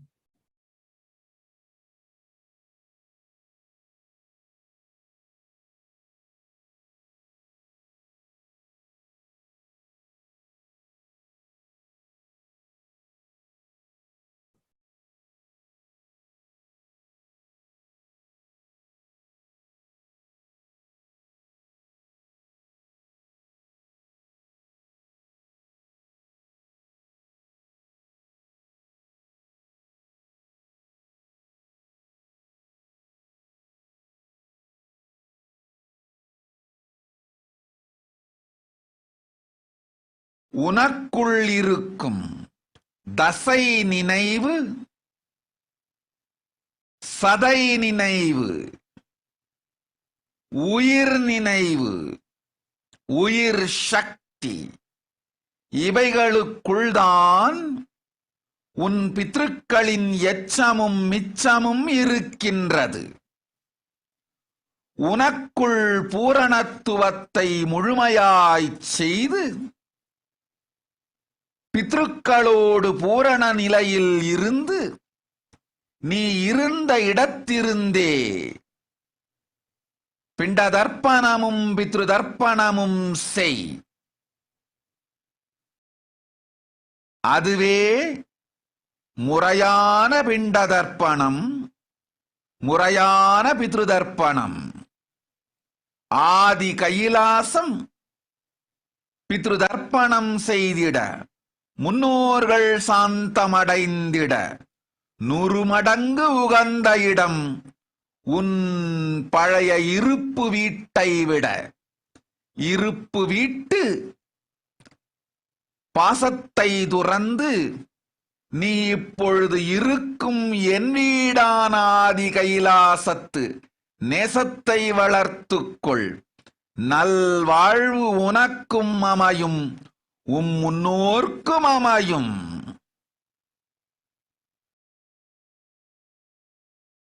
உனை மனக்குழப்பத்தில் ஆழ்த்தும் மாமனுக்கு சொல் நித்யானந்தன் வந்துதித்த குலம் முன்னேழு பின்னேழு வடவேழு இடவேழு தலைமுறைக்கும் சாத்தமும் பிண்டமும் தேவையில்லை அடைந்தனர் முக்தி நித்யானந்தன் நிஜாவதார சக்தி சாநித்தியத்தினால் கவலையும் இல்லை துக்கமும் இல்லை அத்துணை பேர்க்கும் அன்னை பரமசக்தி அளித்தேன் முக்தி அஞ்ச வேண்டாம் ஓம் ஓம் ஓம்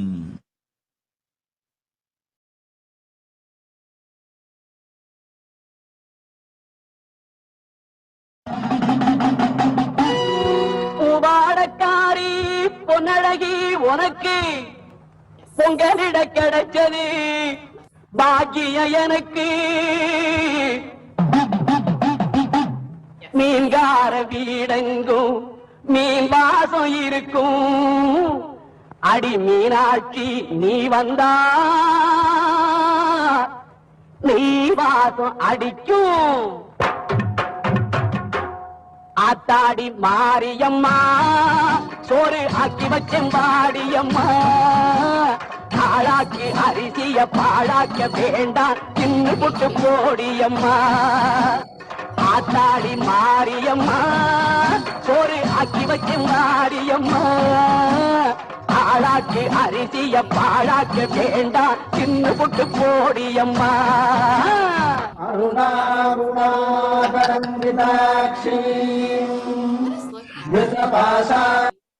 Meaning of what Devi has revealed. Devi revealed, Srinivasan, understand carefully. Through you, I am telling the secrets of death and the Pitruloka, the Pitru, the ancestors, for various reasons and also based on their karmic deeds, are unable to find another body. They remain stuck in the form of Pitrus. The Pitrus have their own heavenly plane to reside, and it is called the Pitruloka. And the remains of your ancestors, your Pitrus, are there inside of your bio-memory, your muscle memory, and your bioenergy. Do completion completely inside of you. Be in completion with ancestors and do the Pindadarpanam, the rice ball offering to the ancestors, and the Pitrudarpanam, the offering to the ancestors from wherever you are. That is the proper Pindadarpanam and proper Pitrudarpanam. 100 times more apt place to do the Pitrudarpanam and for ancestors to be in peace is Adi KAILASA, more than your old living home. Drop the love for your old living home and develop love for my home, Adi KAILASA, in which you are living now. Good life will happen for you and your ancestors. Tell your uncle who puts you in confusion, clan of Nithyananda, up 7 generations, down 7 generations, right 7 generations, left 7 generations. Everyone does not need Shraddham, the ancestral offering, and the Pinda, the rice ball offering for the ancestors. They attain liberation in the presence of the Nijavatara Nithyananda Shakti. There is no worry, there is no suffering. For all of them, Mother Paramashakti, I gave liberation, do not fear. So now we've just heard Devi Parashakti's revelations about the Pitrus and how the remains of our Pitrus, our ancestors, are still within our biomemory, our muscle memory, and the bioenergy. Let us understand each of these terms first before we explore and understand what this exactly means.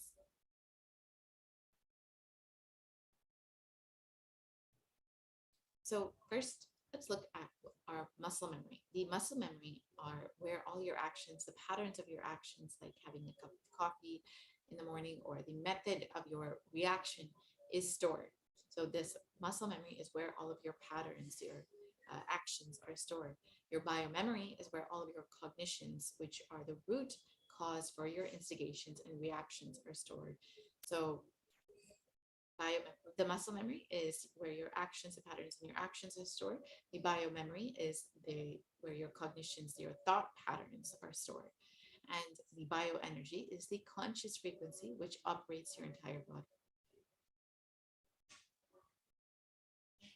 Now let us take a look at some of the scientific findings and the studies on how the ancestral incantations cause generational trauma. So as Devi Parashakti revealed, from generation to generation, the incompletions from our ancestors who may be stuck in the Pitraloka can be passed down to us, which is why we do the Shraddham, the ancestral offerings, and the Vinadarpana in order to relieve both the ancestors from their incompletions and to relieve us from the incompletions from carried over from our ancestors.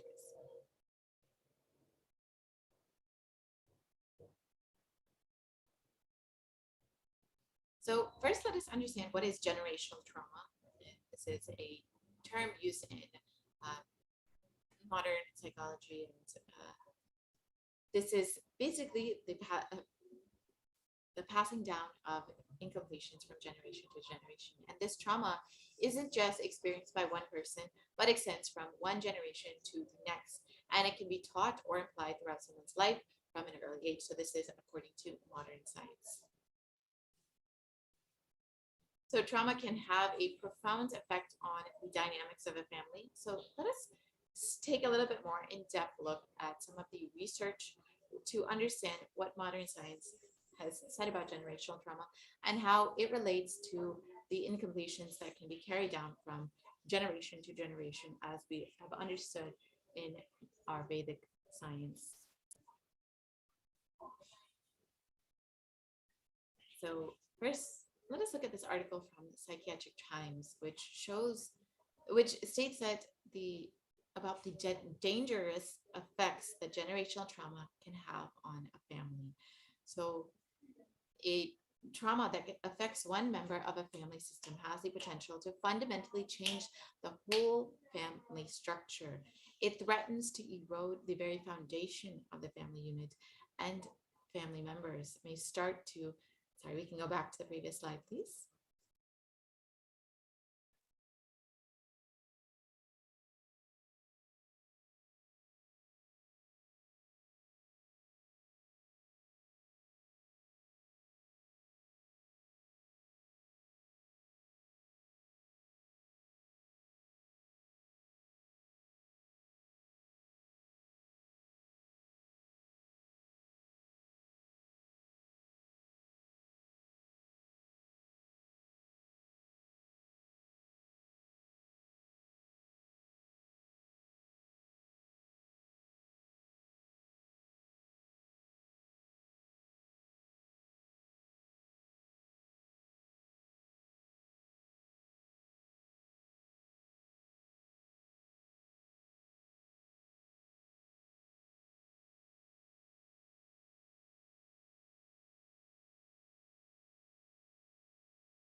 Sorry for that technical glitch. So now let us go back to the previous slide. Go back now.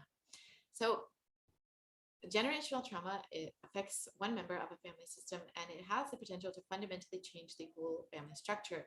It threatens to erode the very foundation of the family unit, and family members may start to see each other as enemies. Trauma has the power to make or break a family. So this is just a general understanding of what generational trauma can be. And in this report, it indicates the effects of generational trauma on children who have suffered. So a study reported that children of mothers exposed to childhood trauma, particularly emotional abuse, had higher sympathetic nervous system activation, which might be a marker for vulnerability to anxiety, And compared to this is compared to children of mothers with low emotional abuse, an effect that remained significant after accounting for maternal PTSD.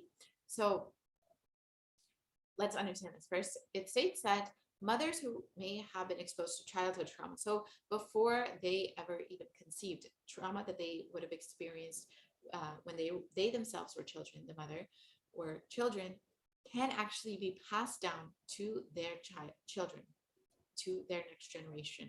So if in the case of especially emotional abuse, it shows that the children of these mothers had higher sympathetic nervous system activation, which they predict can be a marker for vulnerability to anxiety.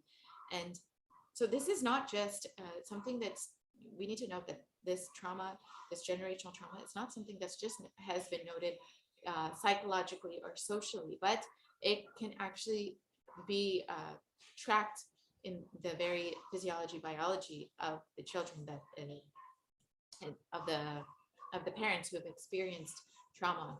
So this trauma can be passed down, and it's been shown that these effects of generational trauma should not be downplayed.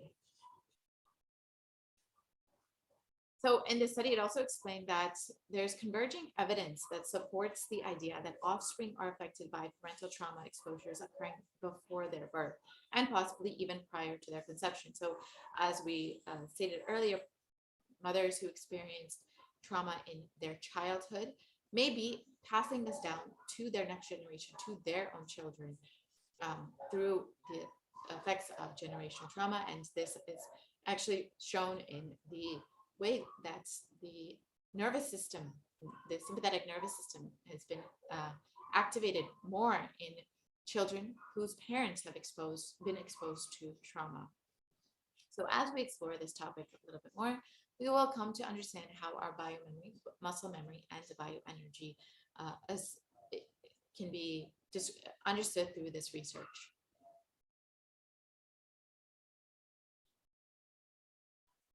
So this transmission of generational trauma from parent to child has been proven in various other studies.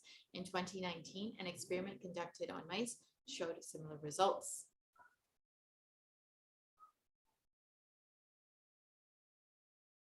So in Science, it was reported that after the experiment was carried out, it was found that even in mice, there were similarities in how generational trauma was passed down to offspring.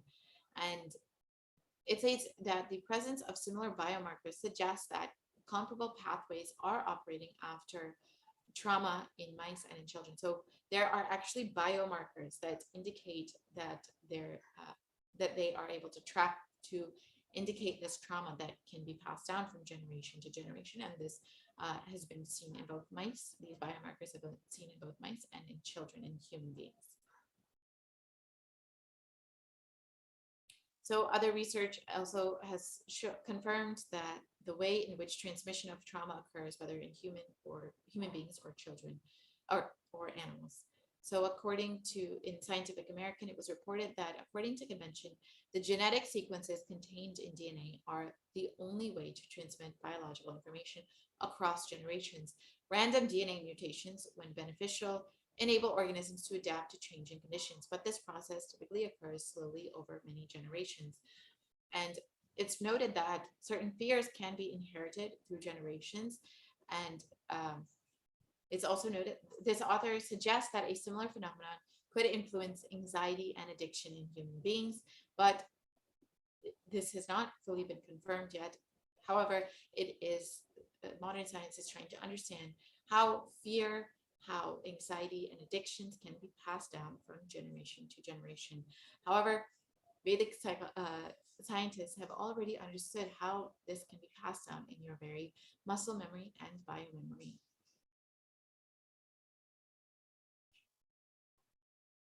So in this research article, it was reported that about how cultural trauma and about epigenetic inheritance. So research and development has progressed greatly, and it recognizes that even within cultures, this generational trauma still exists. And we've seen this, how they are able to study this through epigenetics, the changes in the DNA and how it is passed down from generation to generation. And it has long been recognized that the experience of parents and ancestors influences future generations. And many cultural practices and rituals function to transmit historical knowledge and experiences across generations. However, it is also noted through biological and physiological means that they are able to actually track this trauma that has been passed down. It is not just through the historical or ritual practices, but through the very biology and physiology, they are able to track how this trauma can be passed down. So modern science has some solutions or therapies that they recommend for this trauma, for generational trauma. The main way of tackling this is through various therapies and methods. And this includes theraplay, parent and child interactions, child-parent relationship therapy, family play therapy, family systems therapy, and other various types of therapies, and is what modern science suggests as the solution for this.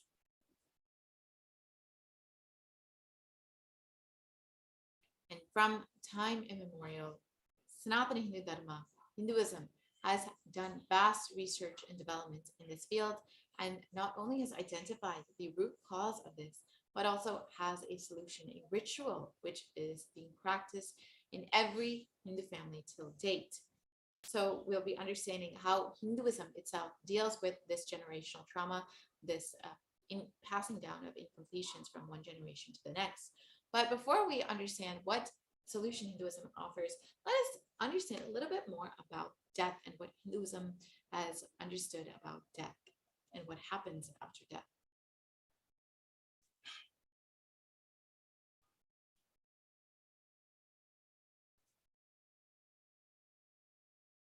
So let's understand, when a person dies, first his soul leaves the physical body. Then it moves to the subtle body, and this is called the Shukshma Sharira. In the Shukshma Sharira, it stays there for 3 kshanas, or the gap between 2 thoughts. So this is not a standard amount of time for every human being. It can vary from a human being to a human being, or being to being itself, and it completely depends on how you lived your life. If you lived a very restless life, and you had very short amount of time between 2 thoughts, then your shana will be very quick. However, if you had lived a very peaceful life, practice unclutching, practice completion, then you will have more time between your thoughts, therefore more time to choose which body you take next.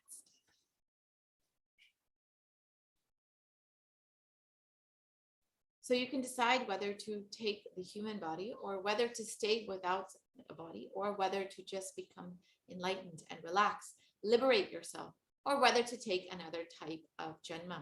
You'll be able to choose because you have freedom, you are relaxed.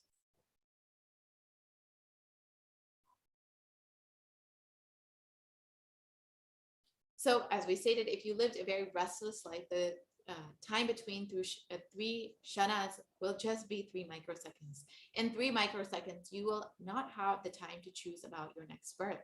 We will just have to choose in a very haphazard way. Just whatever comes to our thought, just like that, we'll choose. So we'll not have a moment to really contemplate and decide what type of body we should take to fulfill our karmas, our leftover karmas, in order to experience liberation.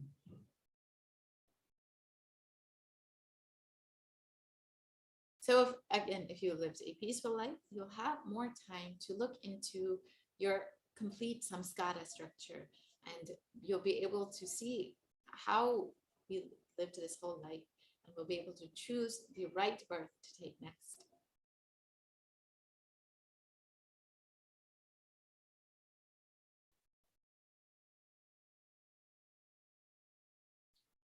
So it is each and every one of our responsibilities to liberate the departed souls, our ancestors, from all of these incompletions. So whether your ancestors have already taken the next body, or whether your ancestors are still stuck in the Pitraloka. So if there is some reason an ancestor may be stuck in the Pitruloka due to some karmic effects. They may be still stuck in the Pitruloka. They may not have, within that 3 seconds, taken the next body. So they may be still stuck in that dimension of the Pitruloka. So whether they're still stuck in the Pitruloka or whether they have moved on to the next life and the next birth, it is our responsibility to our ancestors to liberate them from the karmas, the incompletions that they may be carrying. So the last rites are done to liberate the soul and to give a good farewell. Actually, if you are continuously bothering about the person who has left that body, that soul that is left, they are not able to continue on their journey. It is a farewell that we are giving to that soul, saying, yes, you lived with us. Really, it was great. Now it's time for you to carry on with your life. Even though we are not able to digest it, we respect your decision. So when your forefathers, your ancestors leave the body, it is important to perform this ritual in order to liberate them from the incompletions and for them to continue on with their journey.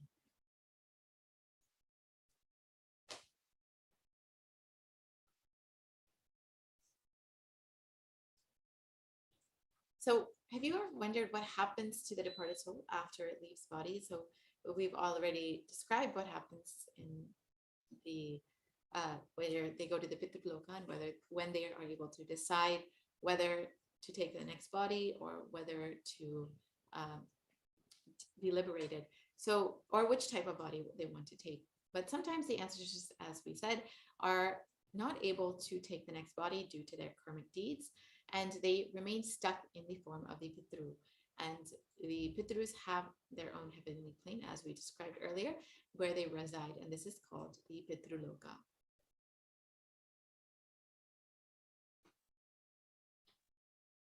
So it is our responsibility to release the souls from this bondage and offering libations of water and till, the sesame seed, to the Pitrus, the deceased parents and ancestors, to satisfy and elevate them to the higher spiritual planes is called the Pitru Darpanam. And this Pitru Darpanam is done to give a beautiful farewell to release the soul from the bondages.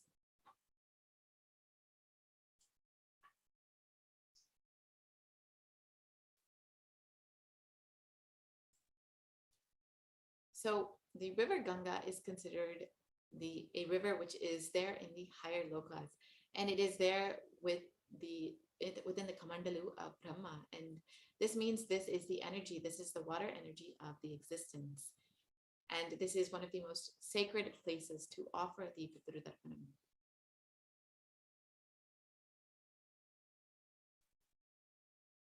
So now we'll understand the happening of the river Ganga and how the river Ganga was brought to the earth. And through this story, we'll be understanding the importance of liberating our ancestors from the incompletions and their karmic baggages from this life.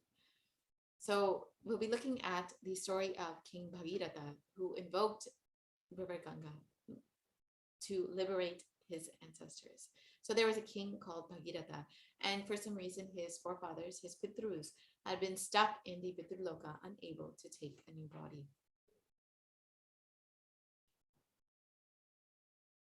So their ghosts were living in the Pitruloka, struggling and suffering, and because they were not liberated, they were not able to take the next body. So they begged King Bhagiratha to help them in some way.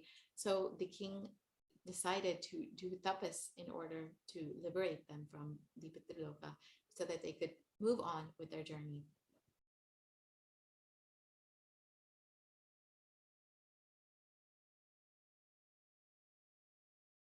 So in the Bhishma Bharata, the chapter 6, verse 4 of the Mahabharata, King Bhagiratha started doing penance, doing meditation, intense tapas towards Brahma.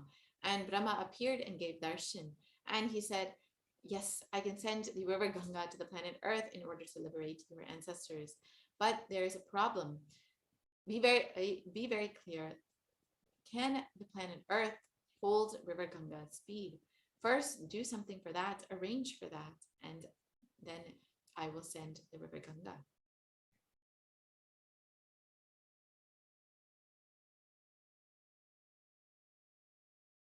Then again, King Bhagiratha started doing penance. And after the tapas, Bhagavan Paramashiva himself appeared. And King Bhagiratha explained that Brahma accepted to send the river Ganga to the planet Earth, but he says that the whole planet Earth will be washed away, and he begged Paramashiva for a solution.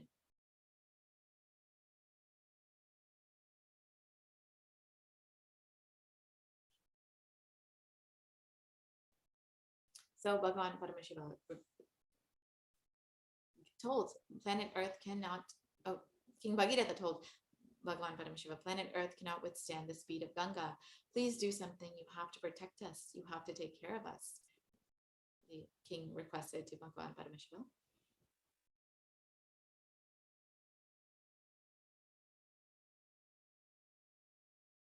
And Paramashiva says, all right, I will take care. Don't worry.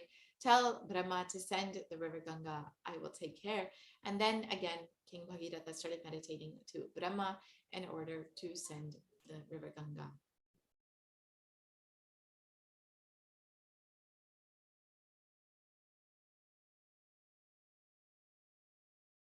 So again, Brahma appears and says, I'm ready to send, but the Devatas are not ready to depart with the river Ganga. They like to take bath in Ganga every day. It is their very life source. Ganga is not just simply water, it is an energy. And by bathing in that, only every day they rejuvenate their body and mind.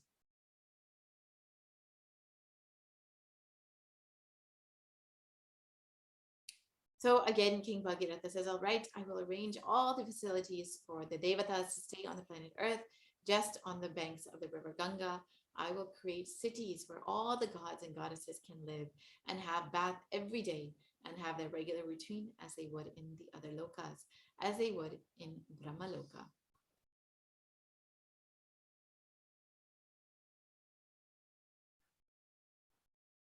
So again, King Bhagiratha comes and does tapas towards Himachal and the Hima hills, Hima Parvata, Himaraja. And Himaraja appears and says, what do you want?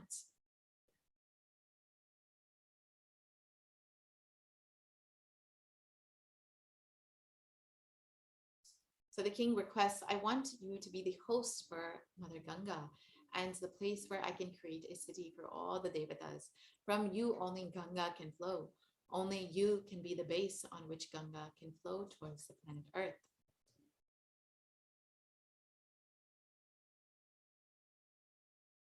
So then again, King Bhagiratha does tapas towards Devi Parvati, and Mother appears and says, what do you want? And then the king asks, Ma, I wanted Ganga to come to the planet Earth, and I wanted your father to be the host. How can he host Ganga?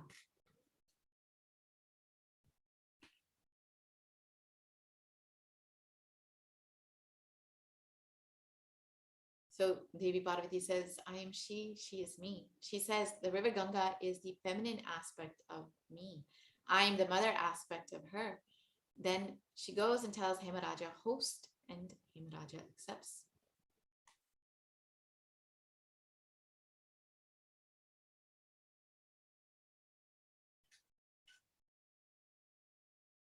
Then King Bhagiratha starts building the whole city throughout the route in which Ganga is supposed to travel.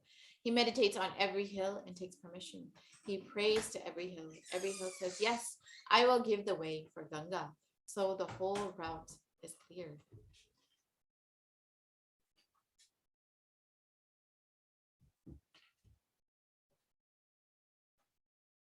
Then he goes and prays again to Lord Kalabhairava, Bhagavan Kalabhairava, who is in charge of the city of Varanasi. And Kalabhairava appears and says, what do you want? Please give us the way for Ganga. King Bhagiratha tells, you should receive Ganga and give us the way, he explains to Bhagavan Kalabhairava.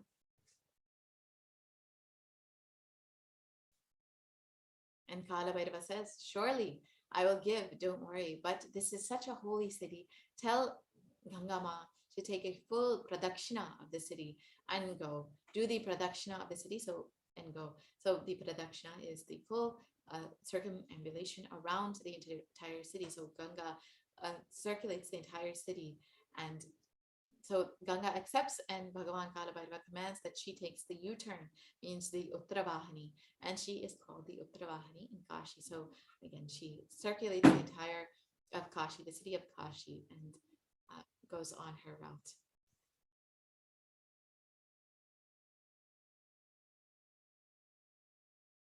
And then again, Brahma comes up with the next trouble, the next problem. He says, you meditate and propitiated on all the devatas except for Vishnu.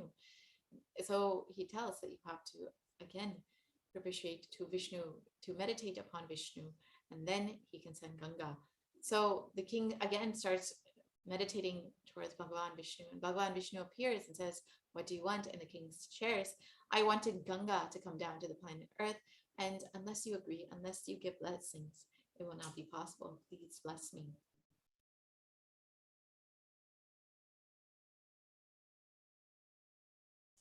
And Bhagavan Vishnu says, all right, I bless you.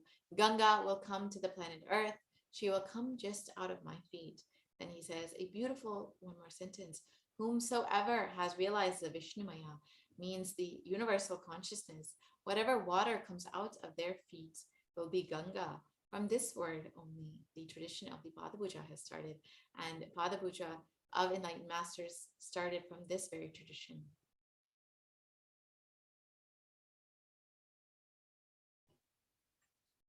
So now the king again meditates toward Brahma, and Brahma appears with all his glory and compassion and blesses the king.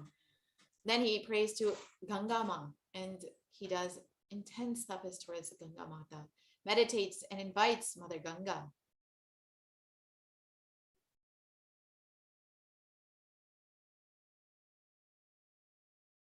And Ganga, with all of her compassion, not just compassion, but the wild energy, she just comes out of Brahma's Kamandalu with all the power. She straight away starts moving towards the planet Earth.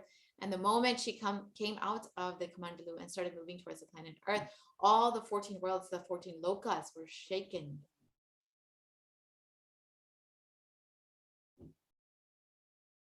All the devatas, all the rishis, all the munis, simply they escaped from the planet Earth and ran away because they got frightened that pralaya is going to happen, means the end of the world was going to come.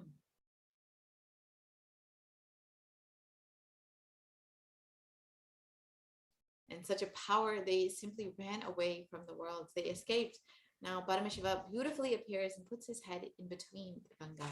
She straight away lands in Shiva's jatas, in his head, into the matted locks. And the next thing, she gets locked in the hair and is blocked.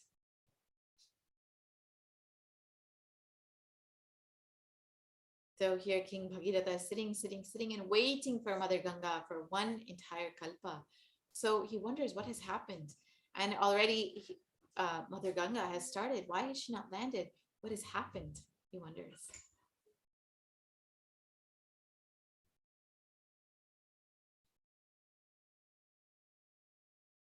So again, he meditates towards Paramashiva, and Paramashiva appears and says, yes, she is there in my head.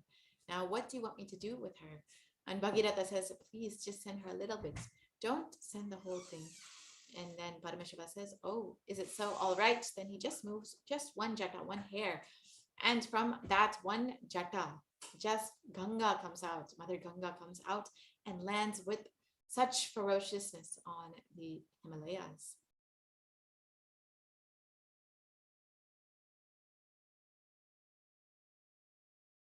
So now let us understand this whole happening of Ganga from the dimension of spiritual enlightenment. Actually, this whole happening is a metaphysical expression of Bhagirath's enlightenment. And the first thing Bhagirath, we need to understand, is has to face the incompletions from his ancestors from the past, samskaras, the engrams that are passed down from his ancestors. And that is those who are his elders who are not liberated and who are still hanging around. And this past is continuously torturing him. The samskaras, the engrams have been passed down.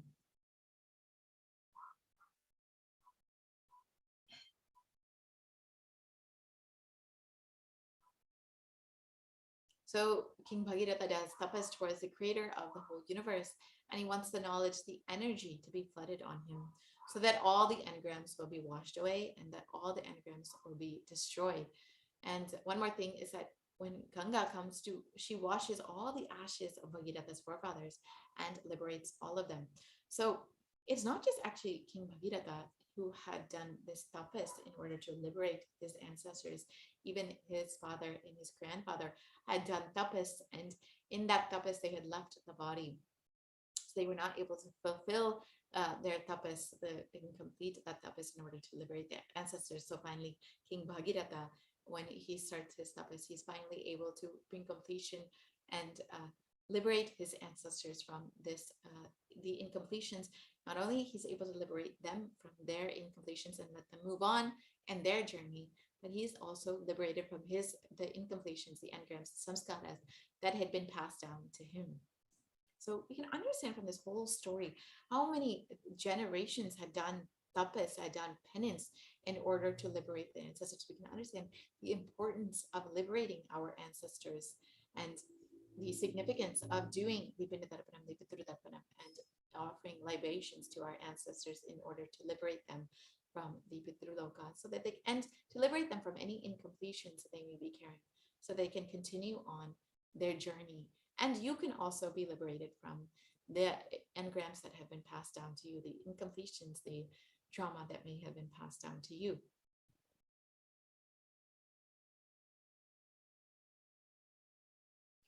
So as we stated earlier, Hinduism actually offers two ways in order to liberate our ancestors, from the incompletions that they may be carrying from this life, and or to liberate them from the Pitruloka, so that they can continue on their journey and moving on to the next birth.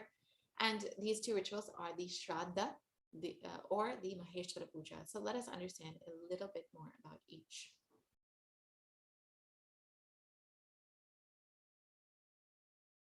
So the Shraddha is described in the Ata Shaiva Shraddha Vidhi, and this describes the performance of the Shaiva Shraddha.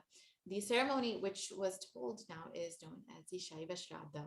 This is the translation of this verse. And this type of ceremony is to be for those who have been blessed with the Nirvana Diksha, for sadhakas and the deshikas or the acharyas. For the persons who had been samyama or uttarakas, another type of ceremony known as the Rudra Shraddha is to be performed. And in this kind of ceremony, the names of the Pitrudevas are Rudra, Skanda, and Jnanadisha. And the names of the Vishwadevas are Chanda and Mahakala. And for other non-initiated persons, the Laukika Shraddha is to be performed. In this type of Shraddha, the names of the Pitrudevas are Brahma, Vishnu, and Isha, and the names of the Vishwadevas are Surya and Yama. For all kinds of Shraddhas, 5 persons are to be invited. And out of these 3 kinds of Shraddhas, the Shaiva Shraddha, which is done with the employment of the Shiva mantra, is extolled to be the supreme purifying one. So this ritual, the Shaiva Shraddha ritual, is supremely purifying, and it is done for our ancestors.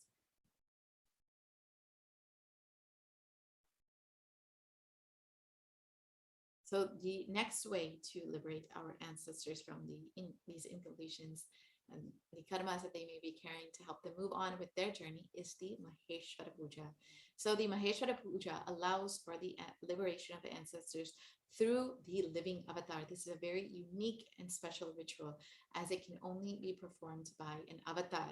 It is offered to those souls who are no longer alive, so that they can rest in eternal peace, and the real peace that any soul can experience is enlightenment. So only the Shraddha can offer completion or help the ancestors, but only the Maheshwara Puja done through a living enlightened, through a living avatar and incarnation can actually liberate our ancestors and give them enlightenment itself.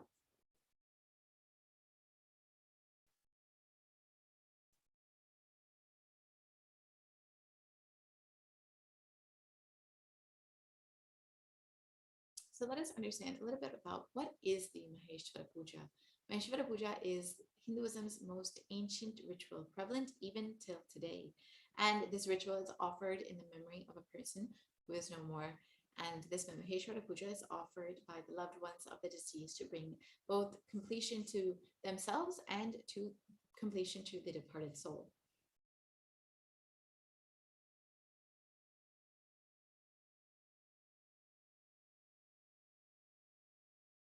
And during the Maheshwara Puja, incarnations complete with the departed souls.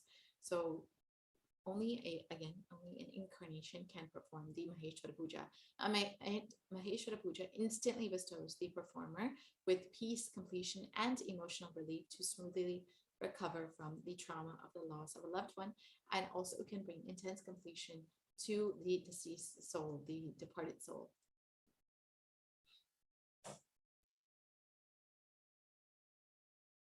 And completion means living and acting without any hangover of the past incidents, words, actions, or memories. When you are in completion, you will remember past incidents and actions, but they will no longer have the power to cause pain or anger or guilt inside of you.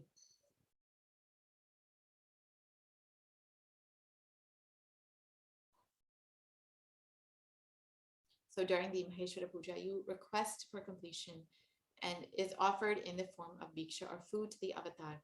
And only an avatar can trace the departed soul in the cosmos and relieve both you and that being, the departed soul, of their incompletion. So now we'll be listening to a sharing from a devotee who experienced this intense completion through the Maheshwara Puja, and how they were able, as soon as they experienced this completion, how they were able to manifest a job within 24 hours. So many devotees have shared that after the Maheshwara Puja, they experience this intense completion and are able to complete with so many unknown incompletions. And when they are able to experience this kind of completion, they've seen how it changes their very reality, how it manifests in their life. So we'll be hearing from Murthy Aduriyaya, who experienced this intense completion and was able to instantly manifest a job in his life. So within 24 hours. So we'll be listening to that sharing now.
Nithyananda.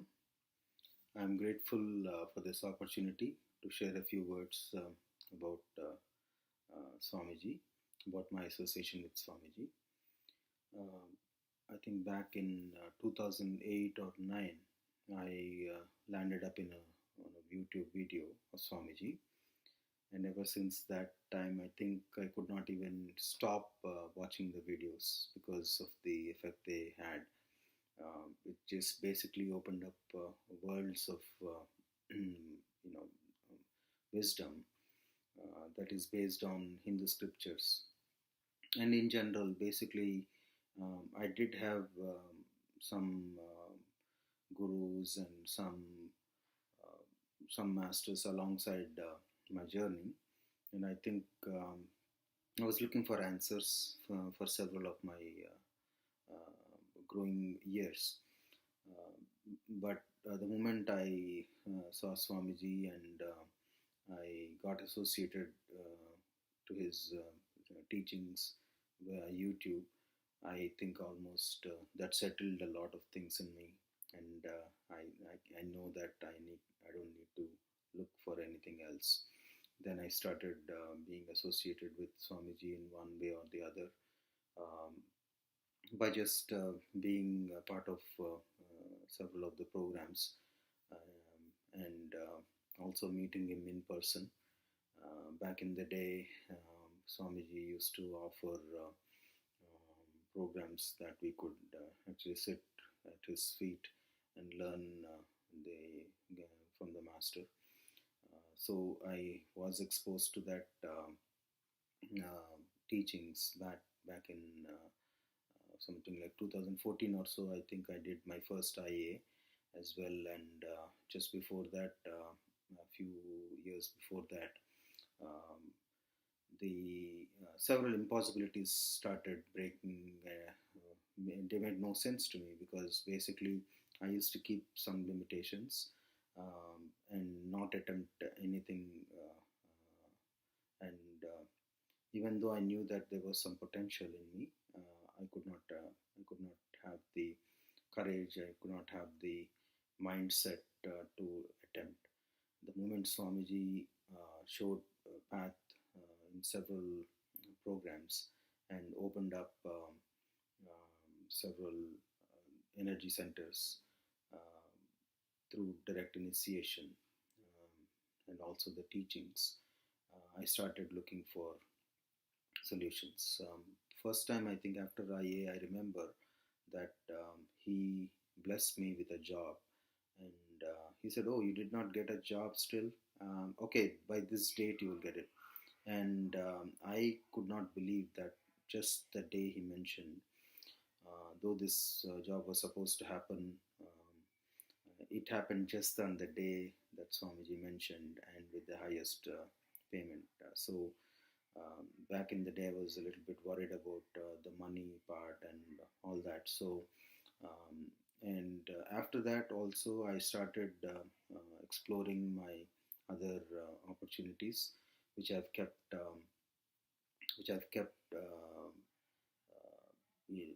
in the background and was not attempting. So I bought a franchise. Several things that that I wanted to do earlier in my life started opening up, and my relationships and several other areas. I remember in one of the IAs, I actually met with an accident, and Swamiji literally took care of me as a baby for about a few weeks, and I was completely everyone around me was surprised how I handled it so well. I mean, I said it's not because of me, because I knew that Swamiji was working in the background to handle that. It was one of the spinal injuries, so pretty serious in the normal context, but the way I could come out of it, and I'm absolutely very well functioning in health. And recently I performed Maheshwara Puja, which I've been delaying a lot, and I did not know there are some breakthroughs that I need, that I was looking for. And after Maheshwara Puja, I can tell you that just within the next 24 hours or so, I landed up in another salaried job, though I was not looking for it, another 10-20%. I mean, I'm just saying that the faith and connection with the Master is something that I value and cherish all my life, and I just landed up in two different unknown things opening up because of the Maheshwara Puja that I performed. And anytime if I'm also looking for solutions, I pray to him. I talk to him every day at home. I have the Atma Murti, and then I close the door or just talk to him. And also I experience very solutions in the form of his teachings come to me, surface automatically when I just remember him or pray to him for solutions. So thank you, Swamiji Nithyananda.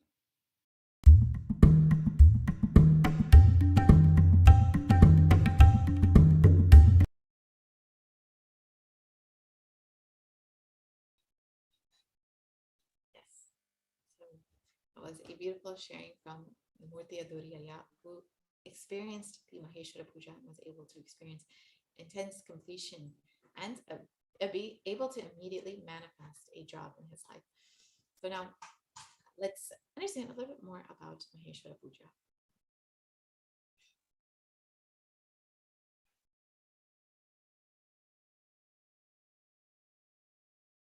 So in this verse, it describes, this is from Manusmriti, it describes about how the departed souls actually wait for completion.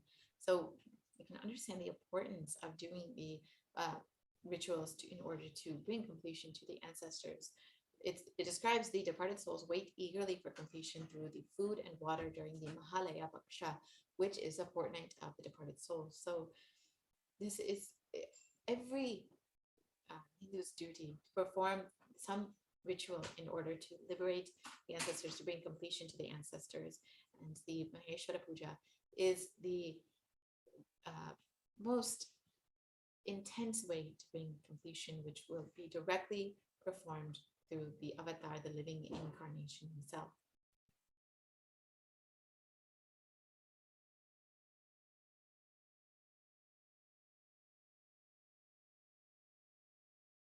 So you can offer completion to your ancestors, offer libations to your ancestors in three main places. The tradition says that Bodh Gaya in Gaya, where Buddha became enlightened, where Bhagavan Vishnu's feet are worshipped. The place is well known for the energy of the Pinda Shraddha for completion with the departed soul. So this is one of the most significant places to offer the libations, the Pinda Tarpanam to the ancestors, the Shraddha to the ancestors.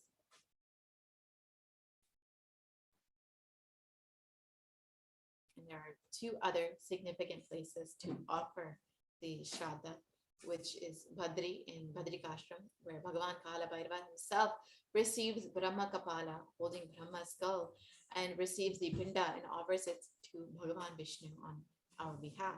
And the other significant place is Maheswara near KAILASA in the Himalayas.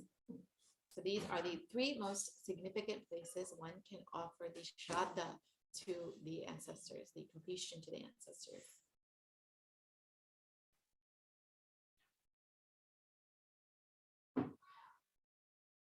So the avatar is said to be all three: Brahma's Kapala, Maheswara, Kalabhairava's body, Badrikashram, and Vishnu's feet, Bodh Gaya. So offering the Maheshwara Puja to the Supreme Concept to the avatar himself is equivalent to offering much more than to offering all Shraddha to in all three places, to Maheswara, Badrikashram, and Bodh Gaya.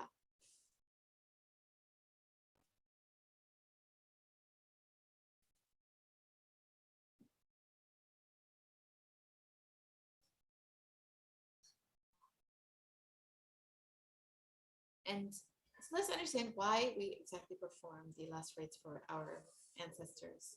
If it so happens that the departed soul has already taken the next birth, by offering the Maheshwara Puja, you will be able to relieve them from their karmas, and suddenly they will be able to start progressing in their journey. And wherever they need to progress, they will be able to progress. So this ritual is like completing the completion is from both ends.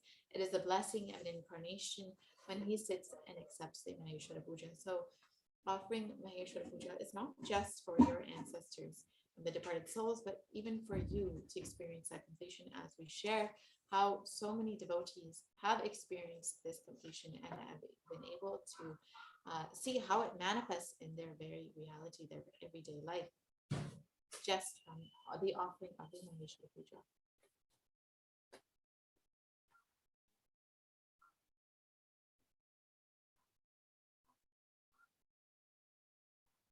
Maheshwara Puja is the offering of diksha, the food to the avatar, along with his monastic disciples, the sannyasis and brahmacharis in the path of sannyas.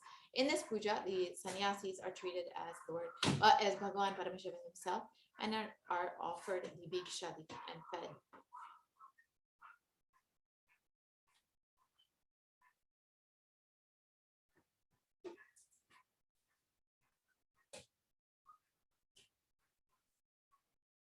And tradition says offering food to the avatar is equal to feeding 10,000 hungry beings.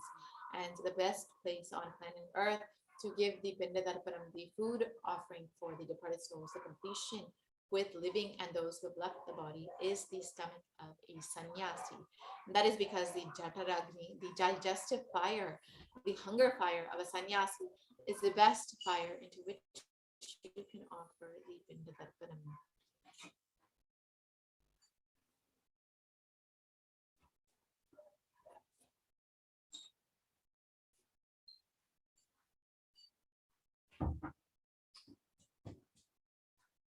So in the Shoma Shoma Vadati, in the Shada Vidi Shloka 3, it describes about the Maheshwara Puja.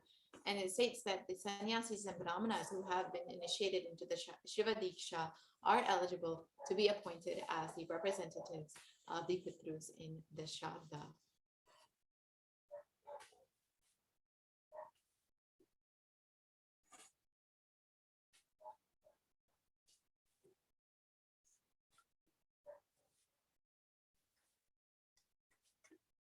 In the Shada, the ritual offering to the departed souls reaches the Pitrus, who are the departed souls, directly.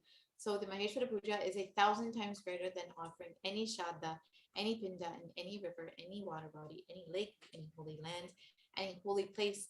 The reason being, sannyasis intend only to have enlightenment, having renounced all other desires and the need to, so serving them with the intention of completion brings the same effect in the departed soul and helps them attain enlightenment and get merged with the cosmos. And of course, offering the Maheshwara Puja to the avatar himself will bring, only the avatar will be able to trace that soul and bring that completion to both the soul and to you.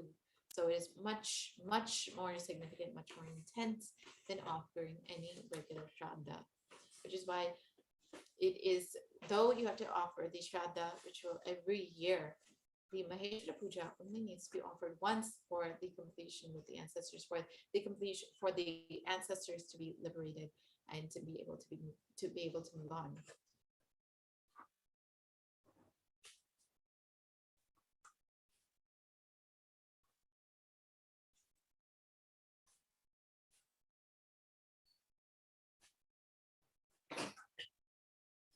And the tradition says that one morsel of rice offered and served to an avatar liberates 7 generations up and 7 generations down.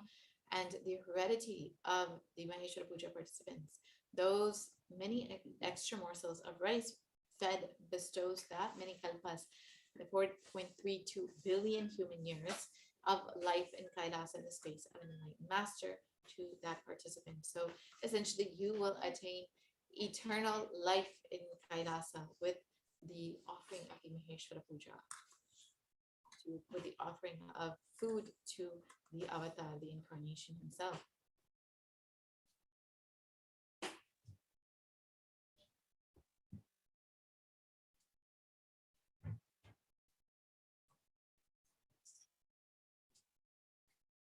And the Supreme Pontiff of Hinduism has personally received the diksha, the food offering, and uses the astronomical charts or a photograph provided of that departed soul for bringing completion. And this is not just for the unfulfilled emotional verbal commitments, but also any insensitivity that you may have had towards that person, you are able to bring that completion to that being. So now let us, we'll be continuing on with this segment and understanding a little bit more about Maheshwara Puja and hearing from other devotees and who have experienced this completion with their ancestors after a very quick break.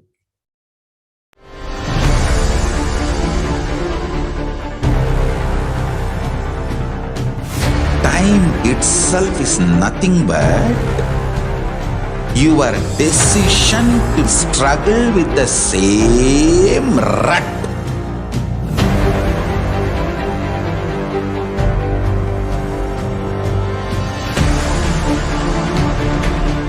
Your decision to struggle with the same rut is time, Kala. Your decision to swallow time is Kala Bhairava.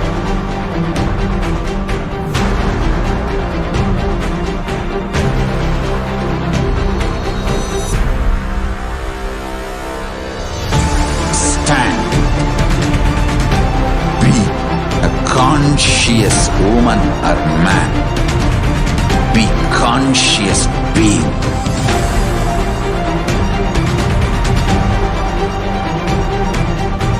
Shrink the time through conscious will persistence. Make the future into present by being ferocious with yourself.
Time itself is nothing but your decision to struggle with the same rut.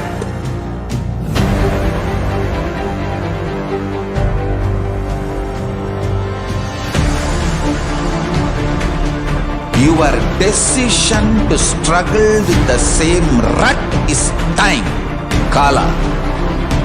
Your decision to swallow time is Kala Bhairava.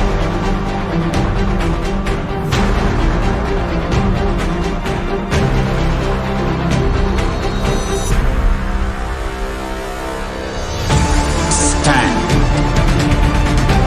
Be a conscious woman or man.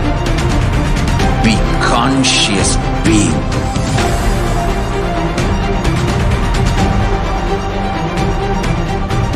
Shrink the time through conscious will persistence.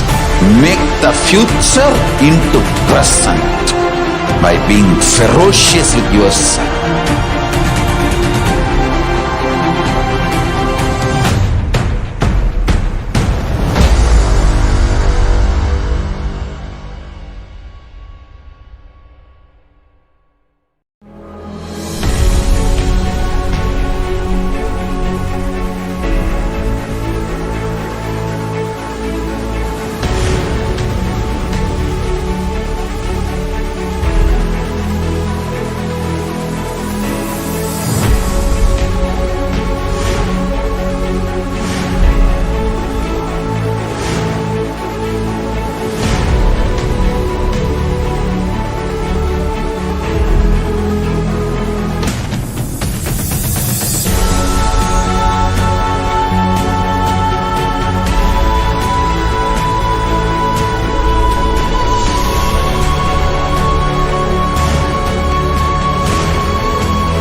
itself is nothing but your decision to struggle with the same rut.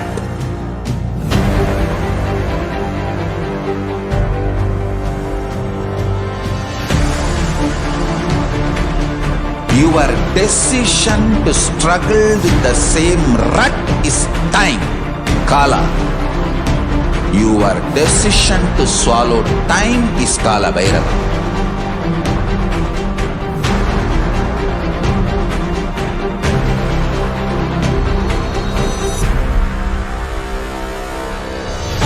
Stand. Be a conscious woman or man. Be conscious being.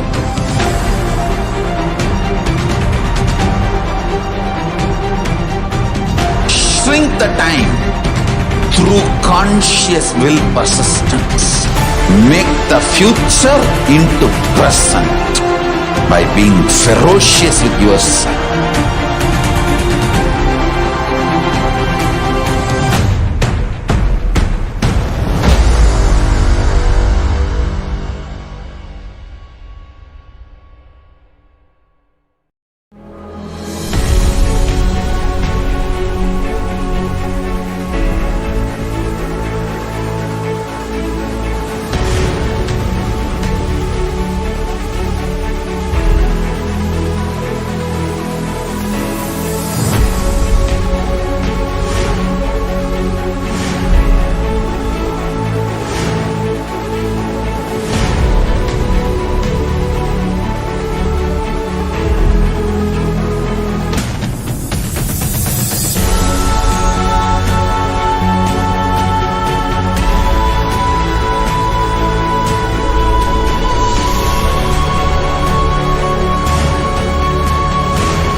Time itself is nothing but your decision to struggle with the same rut.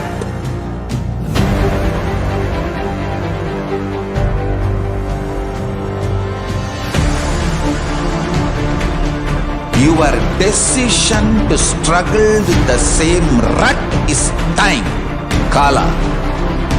Your decision to swallow time is Kala Bhairava.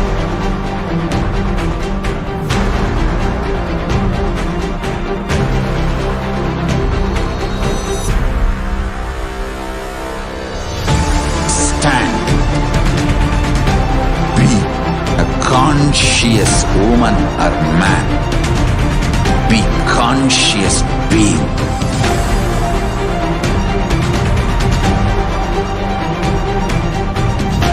Shrink the time through conscious will persistence.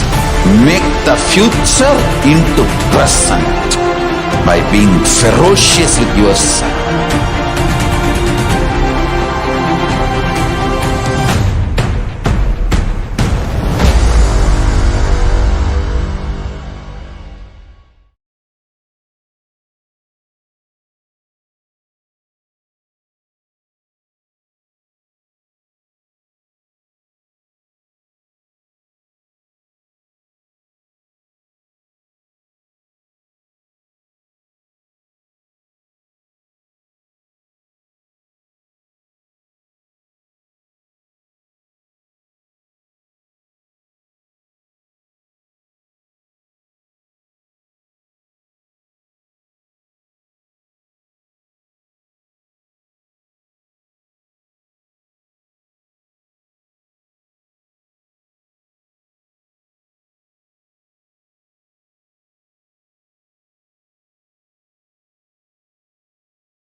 So many people have wondered about how the Maheshwara Puja, sorry for the audio glitch.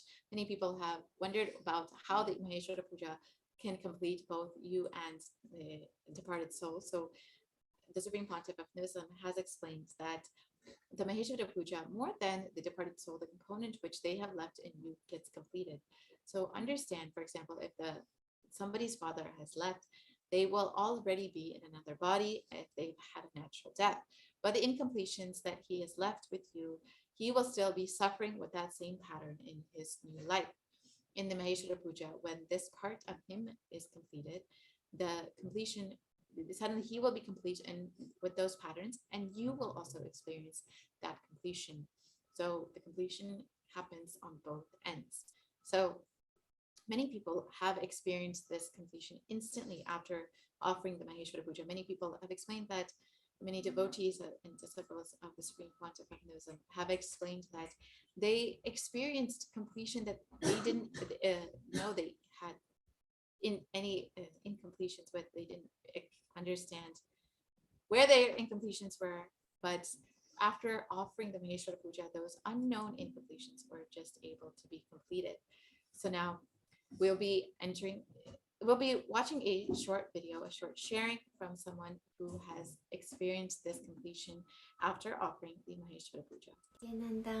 大家好，我的名字叫梁冰飞，我是 Paramashivoham 课程35期的学员，从第36期开始一直在课程关怀组做志愿者。我想跟大家分享我在11月4日做了 Maheswara Puja 为祖先超度的仪式之后的一些感受。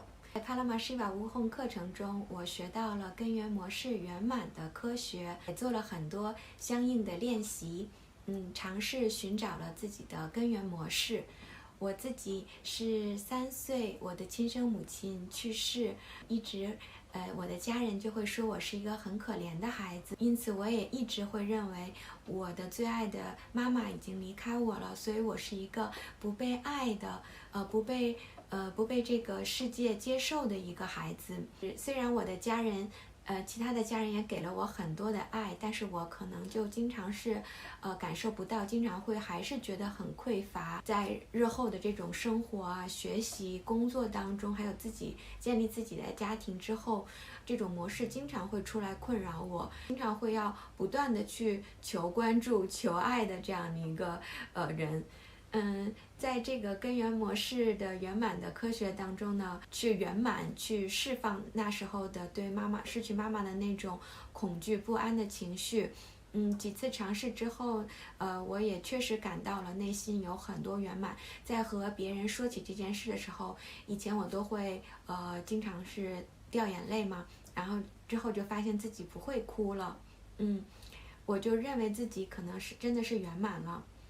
我要去准备超度仪式的这个填写资料的时候，我发现呢，我找不到我妈妈的照片了。这个情绪，这个事件出来的时候，我是非常难过的，因为我又有内心的那种无力感。当我想去做一件事情的时候，原来还有这么多事情我做不到。我这么想为我母亲做超度，但是我却找不到她的照片，这种很深的无力感又涌起来了。又发现我原来这个我曾经认为我的这个圆满还没有做，还有很多不圆满。所以我请求斯瓦米吉帮我拿走这个业力，帮我圆满我的这个内心的无力感。然后这时候呢，就有一个同修师姐，我跟她说了这件事，她跟我说你可以去问问你妈妈的朋友。然后我突然就想到了我认识的一个我妈妈的朋友，我还有她的微信号，我就马上去联系了她，然后她也马上给了我回复。她那里还有那种就是黑白的几十年前的那种大合影的照片，她是我妈妈的小学同学，大合影的照片里有我的妈妈的样子。我觉得这一切都是上师的安排，他让我知道我还有这样的不圆满，让我愿意去臣服于上师，让他去帮我拿走我的不圆满。同时我也感受到了上师的爱和同修的爱，他们会会帮助我圆满我的这些无力感。接下来我想讲一下我在参与完马哈瓦拉普加超度仪式之后的一些感受。在当时仪式的时候呢，我其实是有感觉到有一些能量的进入，我也一直在向上师去请求拿走我这个内心的无力感，圆满我内心的模式。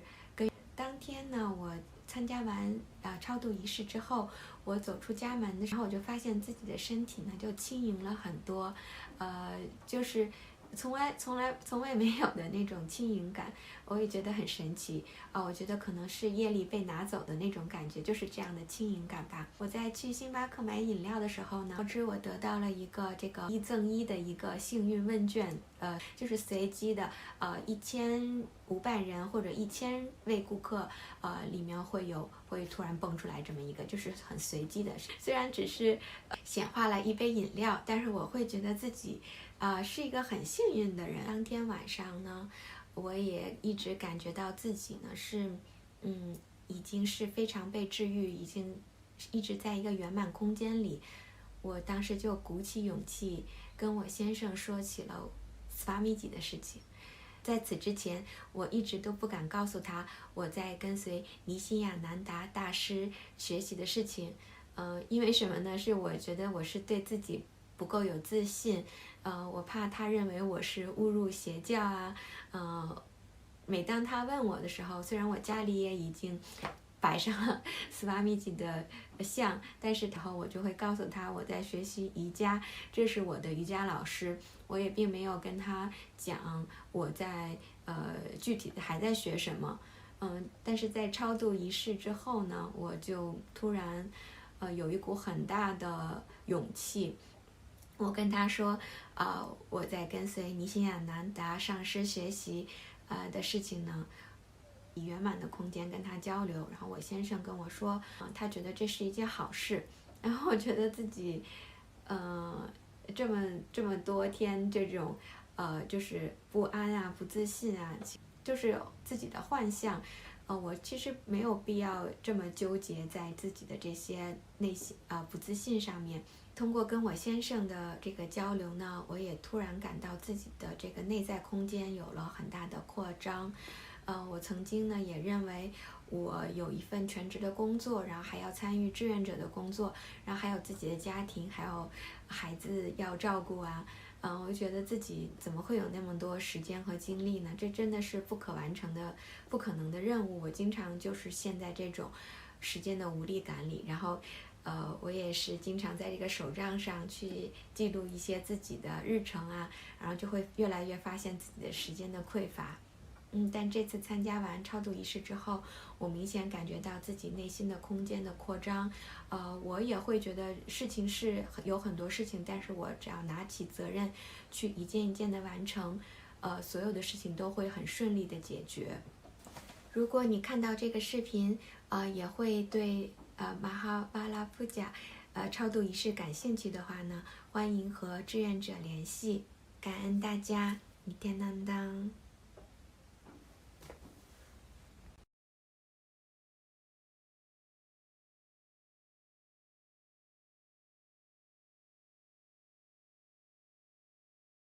That was a beautiful sharing from a devotee who experienced completion immediately after offering the Maheshwara Puja, completion with their mother, and even completion within her own relationship with her husband, just from this offering of the Maheshwara Puja.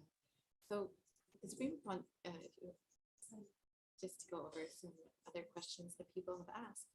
People have asked, you said a person passes away and the being immediately takes another body, but here we do prayers for that being. That being will be celebrating his or her birthday. How will it help by us doing prayers over his death simultaneously?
Sorry for the technical glitch. So people may have asked how this can help someone who's already taken another birth. So Swamiji has explained that all the rites, last rites you do, the celebrations you do, the prayers you do, everything is not for that soul. It's for your own completion with that soul. So you carry a lot of completions with that being who left. So you need to do completion again and again with that being. It's a time you sit and do completion with that being. The completion you carry with your parents is the Pitru dosha. So the incompletions you carry with your parents is called the Pitru dosha. So the person who leaves the body immediately takes another body. Whatever you give, the shraddha, the pindadarpanam, does not reach him, but it completes you. So the Maheshwara Puja is essentially more for your completion than for that soul. So now let's see how we can actually offer the Maheshwara Puja. You can go to kailasamailer.com/sevas. We'll be going to that website shortly. Yes, so here's what it will look like. And you can scroll all the way to the bottom and go to the Maheshwara Puja. So here you will see. So you can, if you're immediately, if you want some help, you want to make this offering, but you still need some help, you can go and click submit your intention here. But if you're immediately ready to make your offering, you can go and click make your offering in the second step, and you will be directed to this page, and you can go ahead and make your offering. And once you're done with that, you fill out the Sankalpa details form. So this is to ensure that your name and the names of your loved ones are chanted during the Maheshwara Puja offering, as a conscious resolution for your completion and the completion of your loved ones.